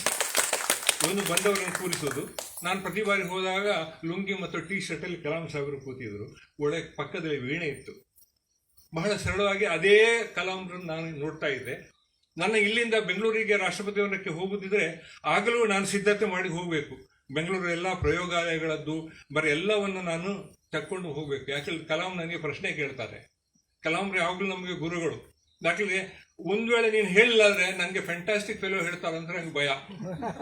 ನಾನು ಬೆಂಗಳೂರು 15 ಸಂಸ್ಥೆಗಳ ನಿರ್ದೇಶಕರ ಹತ್ರ ಕೇಳೋದು, ಸ್ವಾಮಿ ನಿಮ್ಮಲ್ಲಿ ಎಷ್ಟು ಫ್ಲೈಟ್ ಆಯಿತು, ನಿಮ್ಮ ವಿಮಾನದ ಇದು ಹೇಗಿದೆ, ಅದೇ ಹೇಗಿದೆ ಎಲ್ಲ ಪಟ್ಟಿ ಮಾಡಿ ಹೋದ ಕೂಡ ಕಲಾಂ ನಿಜವಾಗಿ ಕೇಳ್ತಾ ಇದ್ರು ಕೂರಿಸಿ. ನಿಮಗೆ ಕಾಫಿ ಟೀ ಆಯಿತು ಅಂತ ಕೇಳ್ತಿಲ್ಲ ಅವರು. How many flights our light combat aircraft is through, what is the programme of that, UAV ಎಲ್ಲ ಕೇಳುವರು. ನಾನೆಲ್ಲ ವಿದ್ಯಾರ್ಥಿಗಳಿಗೆ ಒಪ್ಪಿಸು, ನಾಟ್ ಬ್ಯಾಡ್ ವೆರಿ ಗುಡ್ ಅಂತ ಹೇಳೋರು. ಇಷ್ಟು ಕೆಲಸ ಅವರು ಹೋದಾಗೆಲ್ಲ ನನ್ನ ಹತ್ರ ಮಾಡ್ತಾ ಇದ್ರು. ನಾನು ಮಾಡೋದು ವಿದ್ಯಾರ್ಥಿಯಾಗಿ ಮಾಡ್ತಂದ್ರೆ ಅವರಲ್ಲಿ, ನೀನು PRO, ನೀನು ಯಾವುದಕ್ಕೆ ರಾಜಿ ಮಾಡ್ಕೊಳ್ಬಾರ್ದು, ನಿನ್ನ ಜ್ಞಾನವರ್ಧನೆ ತಿಳ್ಕೊಳ್ಳೋದಕ್ಕೆ ಯಾವಾಗಲೂ ಮಾಡಬೇಕು ನೀನು. ಇನ್ನು ನೆನಪು ಶಕ್ತಿ ಏನು ಹೇಳೋದು ಅವ್ರ ಹತ್ರ. ಹಿಂದಿನ ಭೇಟಿಯಲ್ಲಿ ನಾನು ಅವರ ಹತ್ತಿರ ಹೋಗ್ತಿದ್ದೆ. ಅವರು ರಾಷ್ಟ್ರಪತಿಯಾಗಿ ಬಂದಾಗ ನನಗೆ ಒಳಗೆ ಎಂಟ್ರಿ ಇಲ್ಲ. ಯಾವ ನನ್ನ ಪಾಸುಗಳು ನಡೀತಾನೆ ಇರಲಿಲ್ಲ. ನಂತರ ಪಾಸ್ ಇದೆ, ಯಾವ ದೇಶದ ಏರ್ಪೋರ್ಟಿಗೆ ಹೋಗ್ಬೋದು. ರಾಷ್ಟ್ರಪತಿಗಳು ಬಂದಾಗ ಮಾಡ್ಲಿಕ್ಕೆ ಆಗುದಿಲ್ಲ. ನಾನು ಬಹಳ ಬೇಸರ ಪಟ್ಕೊಂಡೆ. ತಗೊಳ್ಳಿ, ಅವೆಲ್ಲ ಅಲ್ಲಿಂದ ಆದೇಶ ಬಂತು. ಒಬ್ಬ ಜಯಪ್ರಕಾಶ್ ಅಂತ ಇದ್ದಾನೆ, mister citizen, RK Laxman cartoon, ಅವನು ನಾನು ಕಾಣಲೇಬೇಕು, ಅಲ್ಲಿ ಬರ್ಬೇಕಾವ ಅಂತ.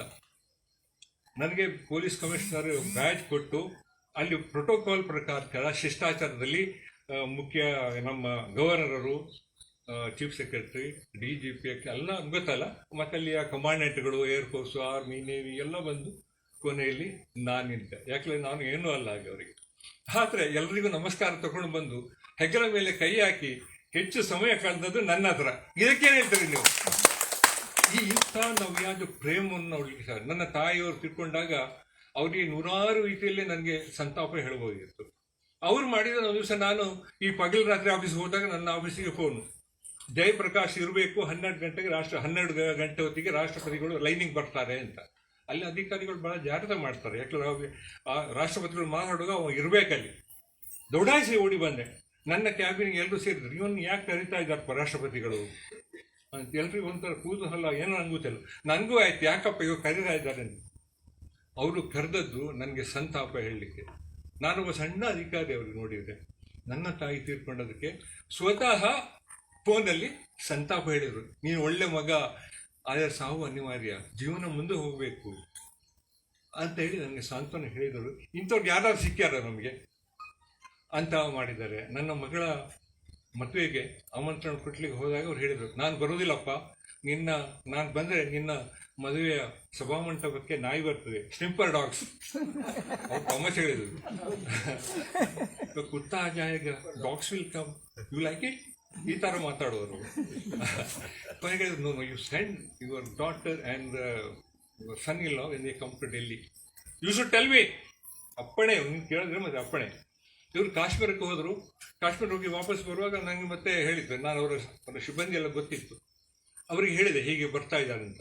ನನ್ನ ಮಗಳು ಮತ್ತೆ ಅಳಿಯ ಡೆಲ್ಲಿ ಏರ್ಪೋರ್ಟ್ ಇಲ್ದ ಕೂಡಲೇ ಅವರನ್ನು ಕಿಡ್ನಾಪೇ ಮಾಡಿಕೊಂಡಾಗಿ ತಗೊಂಡೋಗ್ಬಿಟ್ರು ರಾಷ್ಟ್ರಪತಿ ಭವನದ ಅಧಿಕಾರಿಗಳು. ಅಲ್ಲಿಂದಲೇ ಟರ್ಮ್ಯಾಕಿಂದಲೇ ಹೋಗಿ ಸ್ವತಃ ಕಲಾಂರವರಿಗೆಲ್ಲ ಉಪಚಾರ ಮಾಡಿ, ಮೊಘಲ್ ಗಾರ್ಡನ್ಗೆ ಅವ್ರು ಹೋಗೋದಿಲ್ಲ ಶಿಷ್ಟಾಚಾರದಲ್ಲಿ, ಅವ್ರನ್ನ ಕರ್ಕೊಂಡೋಗಿ ನನ್ನ ಮಗಳನ್ನು ಅಳಿಯನ್ನ ಅಲ್ಲೇ ಕೂರಿಸಿ ರೌಂಡ್ ಮಾಡಿಸಿ ಎಲ್ಲ ಆಶೀರ್ವಾದ ಮಾಡಿ ಕಳಿಸಿದರು. Is great. ಹೀಗೆ ನೂರಾರು ಕಥೆಗಳನ್ನು ನಾನು ಇವತ್ತು ಹೇಳ್ಬೋದು. ಅದು ಕಲಾಂ ಜೀವನ ಧರ್ಮದ ಸ್ವಪ್ನದವರು ಬಿಡುಗಡೆ ಮಾಡಿದ್ದಾರೆ. 2 ವರ್ಷದಲ್ಲಿ 3 ಸಲ ಪ್ರಿಂಟ್ ಆಗಿದೆ.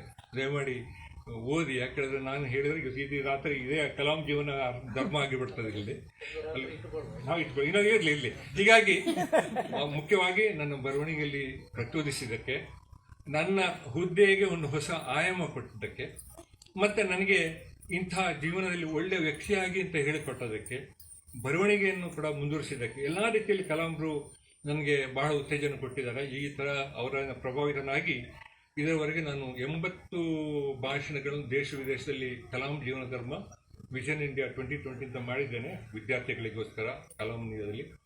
ಇಂಥ ಒಂದು ಸನ್ನಿವೇಶದಲ್ಲಿ ಇದರಲ್ಲಿ ಕೂಡ ಕಲಾಂ ಕಥೆ ಬರ್ತದೆ. ಕಲಾಂ ವಿಮಾನ ಇಳಿಯುವಾಗಲೇ ಏಣಿ ಇರಲಿಲ್ಲ, ನೀವು ಬಿಟ್ಟುಬಿಟ್ರಿ ಮಾರ, ಬೇರೆಲ್ಲ ಹೇಳಿದ್ರು. ಹೌದಂತ ಒಡ್ಡಿ ಕಲಾಂಬರಿಗೆ ವಿಮಾನ ಇಳಿಯುವಾಗ ಏಣಿ ಇರಲಿಲ್ಲ ವಿಮಾನ ನಿಲ್ದಾಣದಲ್ಲಿ. ಆ ಏಣಿಗೋಸ್ಕರ ಕಷ್ಟಪಟ್ಟು ಮರ್ತು ಬಿಟ್ರಲ್ಲ ಸ್ವಾಮಿ. ಇರ್ಲಿ, ಇಂಥ ಅವಕಾಶವನ್ನು ನನ್ನೆಲ್ಲ ಸ್ನೇಹಿತರು, ಬಂಧುಗಳು, ನನ್ನ ಹೃದಯಕ್ಕೆ ಸಮೀಪವಾದವರು, ನೀವೆಲ್ಲ ಉಡುಪಿಯವರು, ನೀವು ನಮ್ಮವ ಅಂತ ಕರ್ಕೊಂಡಿದ್ದೀರ. ನಮಸ್ಕಾರ.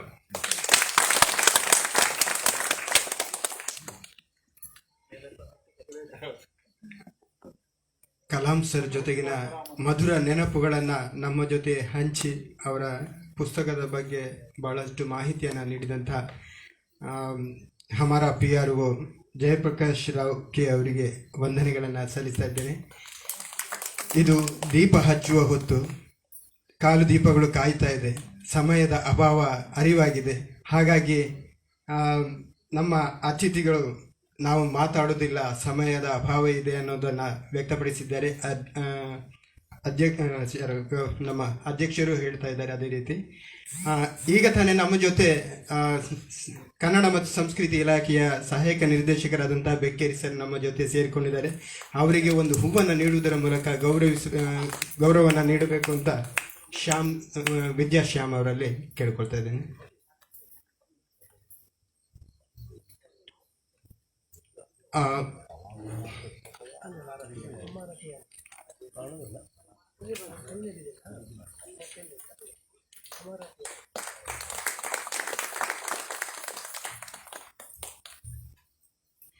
ಇದೀಗ ಸಮಯ ಓರ್ವ ಯುವ ಸಾಧಕನನ್ನ ಅಭಿನಂದಿಸುವಂತಹ ಒಂದು ಕಾರ್ಯಕ್ರಮ.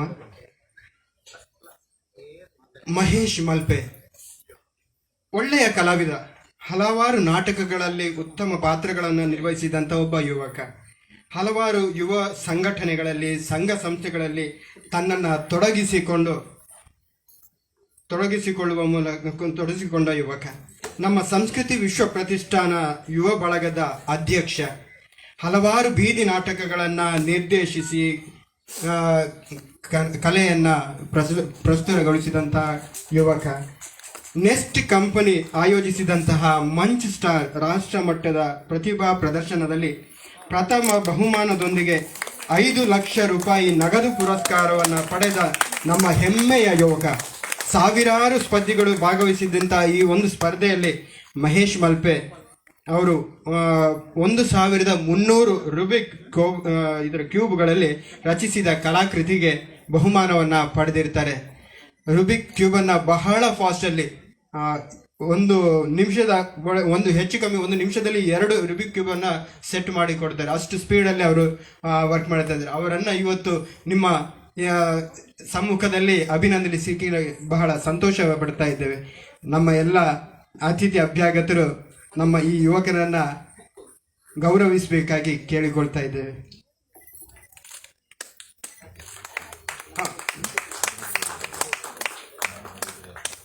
ನಮ್ಮ ಓರ್ವ ಅತಿಥಿಯಾಗಿರುವಂತಹ ನಮ್ಮ ಎಲ್ಲ ಕಮಿಟಿಯ ಸದಸ್ಯರು ದಯವಿಟ್ಟು ವೇದಿಕೆಯ ಮುಂಭಾಗಕ್ಕೆ ಬರಬೇಕು. ನಮ್ಮೆಲ್ಲ ವಿಶ್ವ ಸಂಸ್ಕೃತಿ ವಿಶ್ವ ಪ್ರತಿಷ್ಠಾನದ ಎಲ್ಲ ಸದಸ್ಯರು ದಯವಿಟ್ಟು ವೇದಿಕೆಯ ಬನ್ನಿ. ಎಲ್ಲ ಜೊತೆಯಾಗಿ ನಮ್ಮ ಯುವ ಕಲಾವಿದನ ಜೊತೆ ಒಂದು ಫೋಟೋ ತೆಗೆಯೋಣ.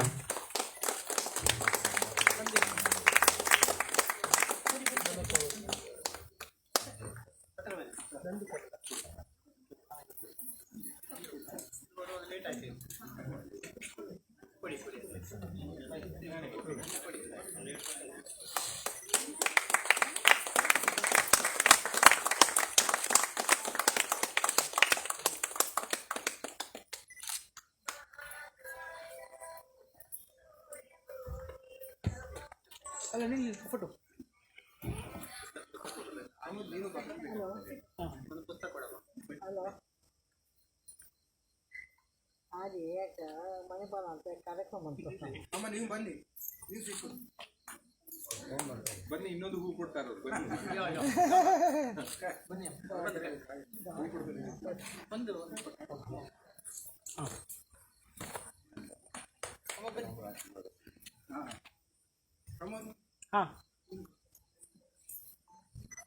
ಹೂ ಮಾತ್ರ ಇಲ್ಲ.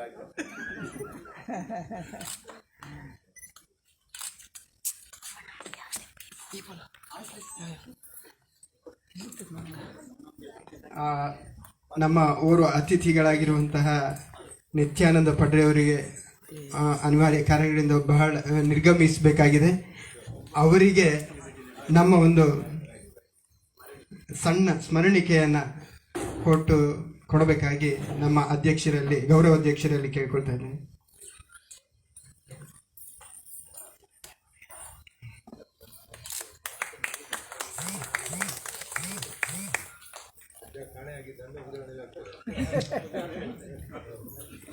ಅವ್ರಿಗೆ ಭಯ, ಅಜ್ಜ ಮೊಮ್ಮಗನ ಬಿಟ್ಟು ಬಂದಿದ್ದಾನೆ, ಅಜ್ಜ ಕಾಣೆ ಆಗಿದ್ದಾನೆ. ಧನ್ಯವಾದಗಳು ಸರ್.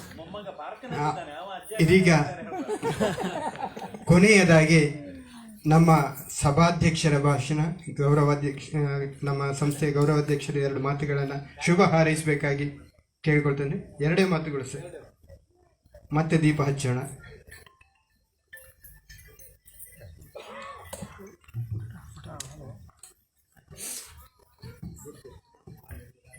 ವೇದಿಕೆಯಲ್ಲಿ ಇರುವಂಥ ವ್ಯಕ್ತಿಗಳಿಗೆ, ಮುಂಗಾದಲ್ಲಿ ಇರುವಂಥ ಎಲ್ಲ ಕರೆಗೆ ಹೂ ಕೊಟ್ಟು ಬಂದು ನಮ್ಮನ್ನು ಹರಿಸಿ ಮಾಡಿದಂಥ ನಿಮಗೆಲ್ಲರಿಗೂ ನಾನು ಸ್ವಾಗತವನ್ನು ಹೇಳಿ, ಇವತ್ತಿನ ಕಾರ್ಯಕ್ರಮ ನಬೋಧೋ ನಭವಿಷ್ಯತಿ ಎಂಬ ಒಂದು ಭಾವನೆ ಅಂಥ ಒಂದು ವ್ಯಕ್ತಿಗಳನ್ನು ವೇದಿಕೆಯಲ್ಲಿ ಕೂತುಕೊಳಿಸಿ, ಅದರ ಮಧ್ಯದಲ್ಲಿ ನಾನು ಏನೂ ಅಲ್ಲ ಅಂಥ ವ್ಯಕ್ತಿಯನ್ನು ನನ್ನನ್ನು ಕೂತುಕೊಳಿಸಿ, ಅಂದರೆ ಗೌರವಾಧ್ಯಕ್ಷ ಸತ್ಯ, ಕೂತ್ಕೊಳಿಸಿ 2 ಮಾತು ಮಾತಾಡಬೇಕಂದ್ರೆ ಬಾಯಿಂದ ಯಾವುದೂ ಬರೋದಿಲ್ಲ. ಆದ್ದರಿಂದ ನಾನು ಒಂದೇ ಹೇಳೋದೇನೆಂದರೆ ಎಲ್ರಿಗೂ ಶುಭ ಆಗಲಿ ಅಂತ ಹೇಳಿಕೊಂಡು, ಜೈ ಭಾರತ್, ಜೈ ಕರ್ನಾಟಕ. ಸೀತಾ ಬುಕ್ ಹೌಸ್ನವರು ಪುಸ್ತಕಗಳನ್ನು ಅಲ್ಲಿ ಹೊರಗಡೆ ಮಾರಲಿಕ್ಕೆ ಇಟ್ಟಿದ್ದಾರೆ. ಇವತ್ತಿನ ಹಮಾರ PRO ಪುಸ್ತಕಗಳು ಬಹಳ ಕಮ್ಮಿ ಇರೋದ್ರಿಂದ ಕೆಲವರಿಗಷ್ಟೇ ಲಭ್ಯವಾದೀತು. ಮುಂದಿನ ದಿನಗಳಲ್ಲಿ ಅದು ಸಿಗ್ತದೆ. ಪುಸ್ತಕಗಳು ಬೇಕಾದವರು ಅಲ್ಲಿಂದ ಪಡ್ಕೊಳ್ಬೇಕಾಗಿ ಕೇಳ್ಕೊಳ್ತಾ ಇದ್ದೇನೆ.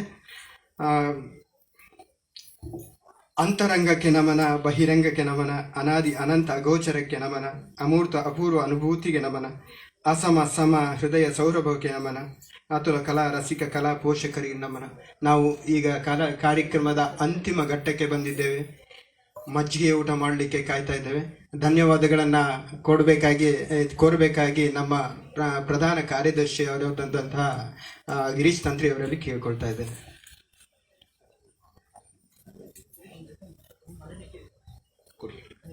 ನಮಸ್ಕಾರ. ಮೊದಲಾಗಿ ನಮಗೆ ಇಂಥ ಪ್ರಶಾಂತ ವಾತಾವರಣದಲ್ಲಿ ಈ ಕಾರ್ಯಕ್ರಮವನ್ನು ನಡೆಸಲಿಕ್ಕೆ ಅನುವು ಮಾಡಿಕೊಟ್ಟಂತಹ ನಿರ್ಮಿತಿ ಕೇಂದ್ರದ ಅರುಣ್ ಕುಮಾರ್ ಹಾಗೂ ಎಲ್ಲ ಸಿಬ್ಬಂದಿಯವರಿಗೆ ಹಾಗೂ ನಿರ್ಮಿತಿ ಕೇಂದ್ರದ ಎಲ್ಲ ಸದಸ್ಯರಿಗೂ ಧನ್ಯವಾದಗಳು.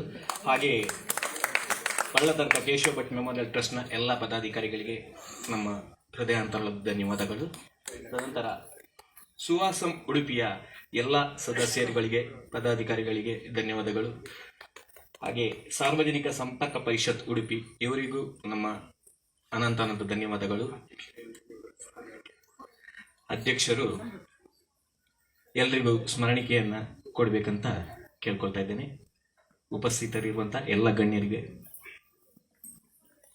ಹಾಗೆಯೇ ಇಲ್ಲಿ ಮುಖ್ಯ ಕೇಂದ್ರ ಬಿಂದು ಆಗಿದ್ದಂತಹ ಇವತ್ತಿನ ಕೃತಿಕಾರರಾದಂತಹ ಜಯಪ್ರಕಾಶ್ ಅವರು ನಮ್ಮನ್ನು ನೇರವಾಗಿ ಕಲಾಂರ ಹತ್ತಿರಕ್ಕೆ ಕರ್ಕೊಂಡು ಹೋಗಿದ್ದಾರೆ. ಅವರಿಗೂ ನಮ್ಮ ಅನಂತ ಧನ್ಯವಾದಗಳು.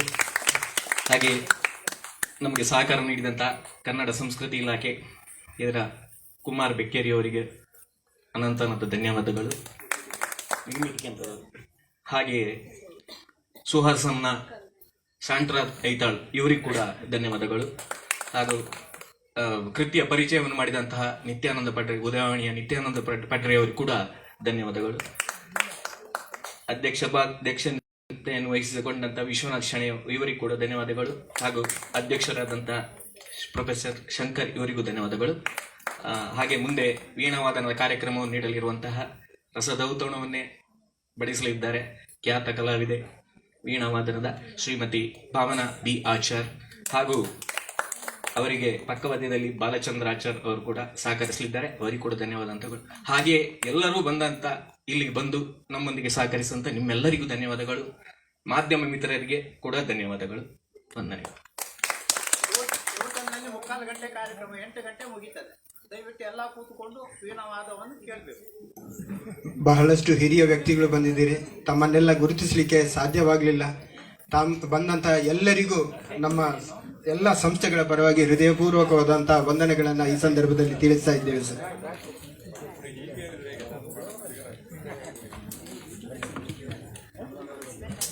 ಇನ್ನು ಕೆಲವೇ ಕ್ಷಣಗಳಲ್ಲಿ ವೀಣೆ ಬೆಳಗು ಒಂದು ಅನ್ನುವಂತಹ ಒಂದು ಅಪೂರ್ವವಾದ ಕಾರ್ಯಕ್ರಮ, ವಿಪಂಚಿ ಬಳಗದಿಂದ ಒಂದು ಸುಂದರವಾದ ಕಾರ್ಯಕ್ರಮ, ವೀಣಾವಾದನದ ಕಾರ್ಯಕ್ರಮ ನಿಮ್ಮ ಮುಂದೆ ನಡೀಲಿಕ್ಕಿದೆ. ವಿಶಿಷ್ಟ ರೀತಿಯಲ್ಲಿ ಇದನ್ನ ಅವರು ಪ್ರಸ್ತುತಪಡಿಸ್ತಾ ಇದ್ದಾರೆ. ಪವನ ಬಿ ಆಚಾರ್ಯ ಅವರ ಬಳಗದವರು ಎಲ್ಲರೂ ಯಾರು ಮಿಸ್ ಮಾಡದೆ ಇದನ್ನ ನೋಡಿ ಆನಂದಿಸಿ ತೆರಳಬೇಕಾಗಿ ಕೇಳಿಕೊಳ್ತಾ ಇದ್ದೇವೆ. ಕೇವಲ 3/4 ಗಂಟೆಗಳ ಕಾಲದಲ್ಲಿ ಮಾತ್ರ ಇದು ಕಾರ್ಯಕ್ರಮ ನಡೀತಾ ಇದೆ.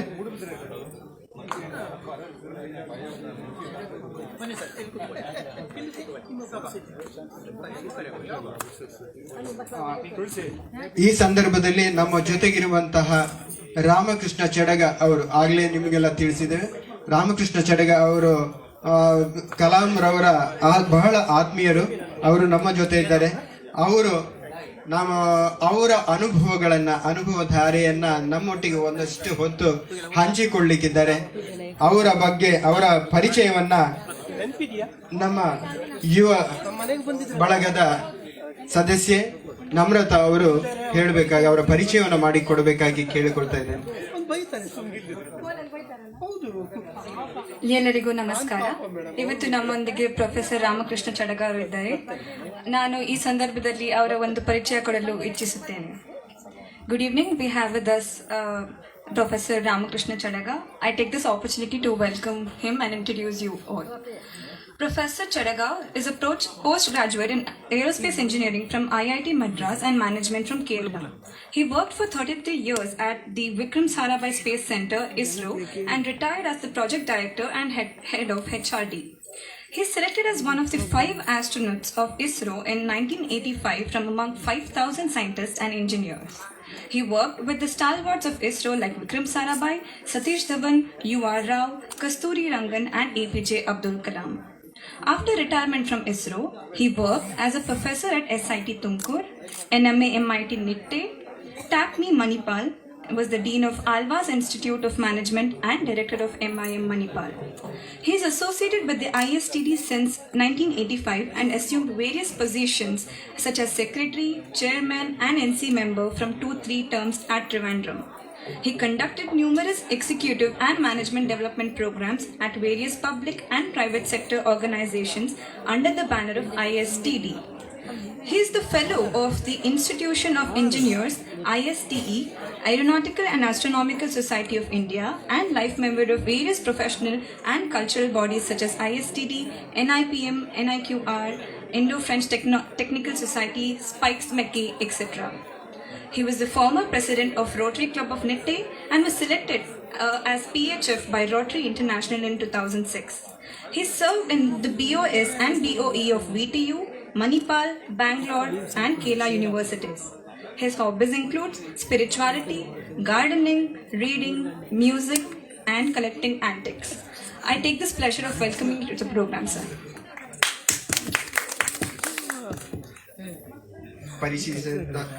ಅವರನ್ನ ರಾಮಕೃಷ್ಣ ಚಡಗ ಅವರನ್ನ ಪರಿಚಯಿಸಿದಂತ ನಮ್ರತ ಅವರಿಗೆ ವಂದನೆಗಳು. ಸರ್, ತಮ್ಮ ಅನುಭವ ಧಾರೆಯನ್ನ ನಮ್ಮ ಜೊತೆ ಹಂಚಿಕೊಳ್ಬೇಕಾಗಿ ವಿನಂತಿಸಿಕೊಳ್ತಾ ಇದ್ದೇನೆ. ಸರ್, ಅಲ್ಲಿ ಕೂತ್ಕೊಂಡು ತೊಂದರೆ ಇಲ್ಲ.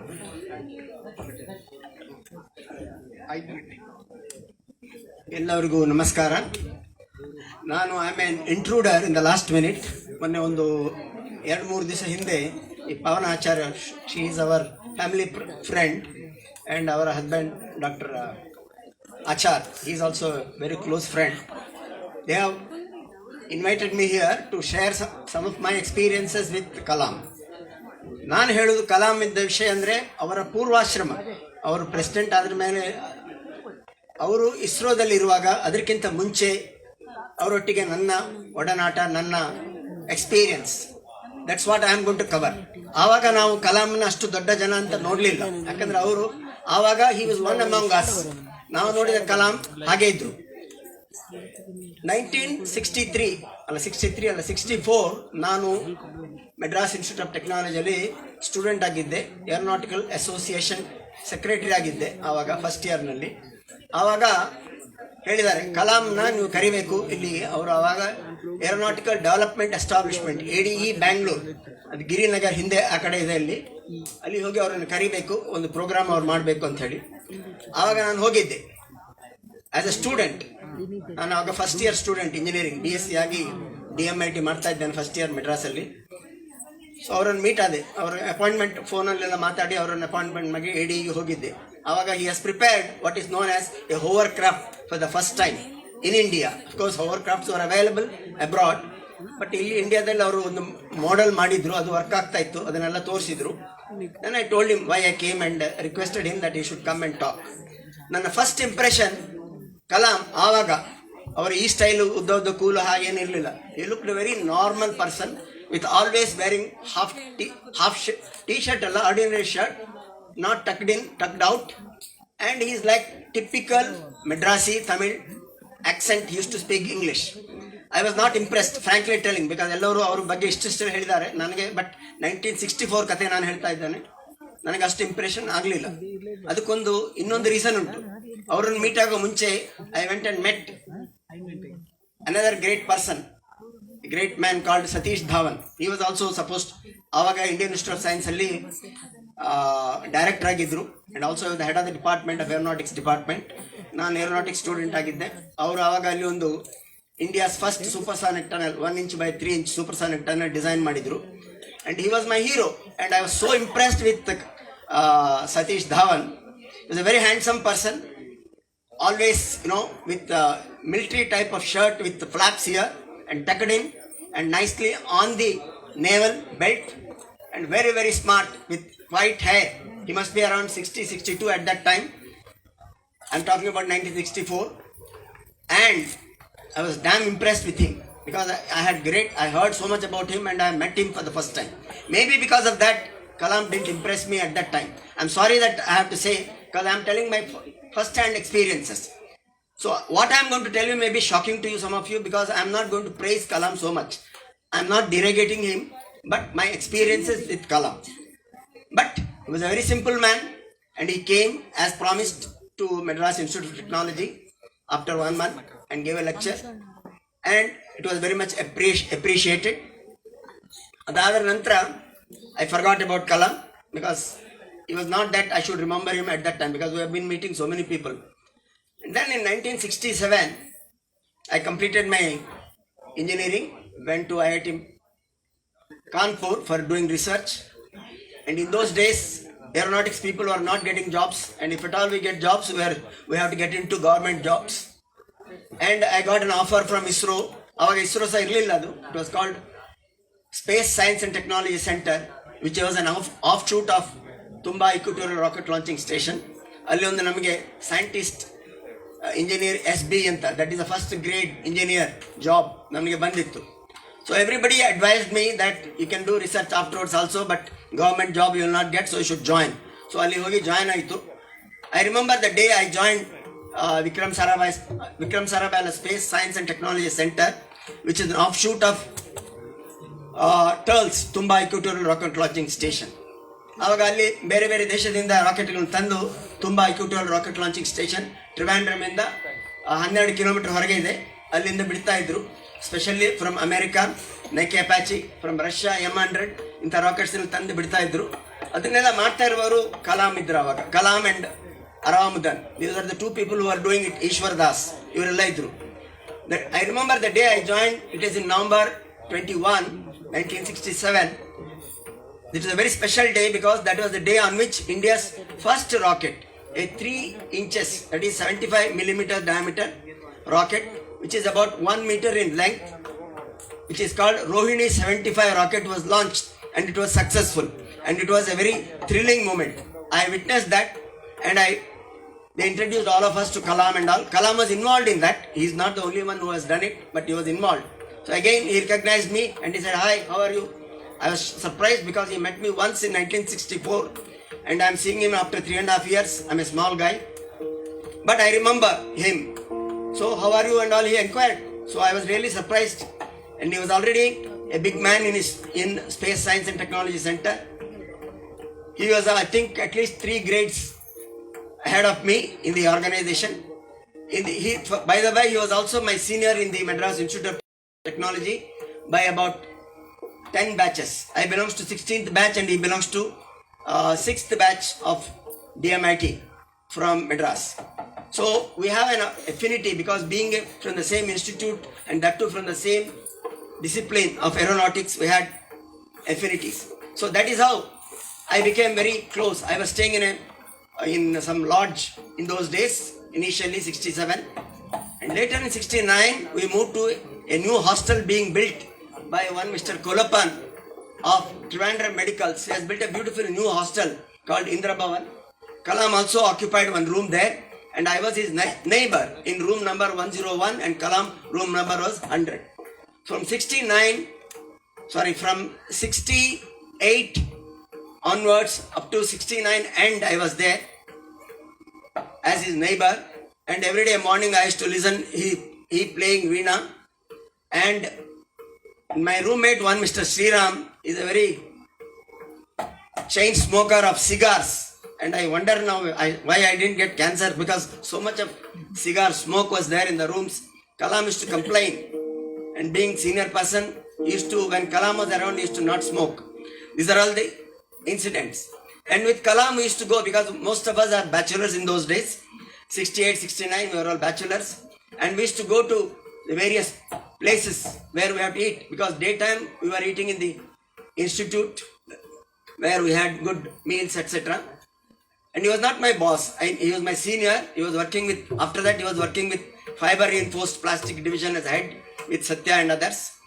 And he is voracious. He used to leave the room by about 8 o'clock in the morning. He used to go early and take his breakfast in Trivandrum Hotel or Coffee House, which are the 2 important places in Trivandrum in those days. I am talking about 68, 69. And from there he used to go. He used to come with us around 8:30 in a bus. We all used to go. That was the situation in 1968. And after 69, he became, I think he got his SC post or whatever it is. And then after that, he used to get a jeep for himself. And we all used to go in the bus. So in the evenings again, we used to go and have meals and used to discuss. While we are going, we used to talk. And we used to walk all the way from the hostel to the hotels, which are about 1.5 furlongs. So we were all friends and we were talking. My association with Kalam is more as a friend in those days. And later, and he was, one thing special about Kalam is he is a voracious worker, hard worker. That was very obvious even at that time. And every day he used to give new proposals for government. And at that time, Vikram Sarabhai was our chairman. And chairman, he used to visit us once in a month from Ahmedabad. He used to come in the Avro flight and we used to receive him. And there used to be a big mela when he comes to our place. And Kalam is the first man to give a proposal. We want to develop this. We want to develop this new chamber. We want to develop this FRP motor and things like that. And everybody, there are Vijay Rao and S.C. Gupta, who all became very stalwarts of ISRO later. They all used to give a lot of proposals and we were all supporting him, giving him proposals. We used to write reports for them, whatever they asked us to do. We were not doing anything on our own, but they were asked to go to library, get these things, write a report and submit us, and that sort of things we were doing.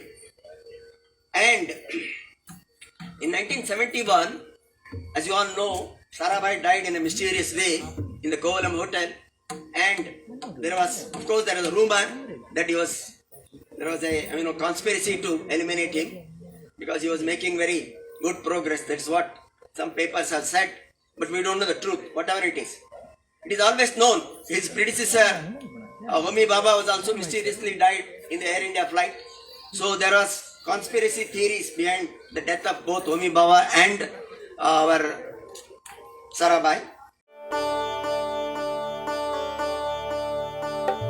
संस्कृति विश्व प्रतिष्ठान विश्व संस्कृति के अभियान सुसंस्कृत विचारಗಳ ताಣ संस्कृति विश्व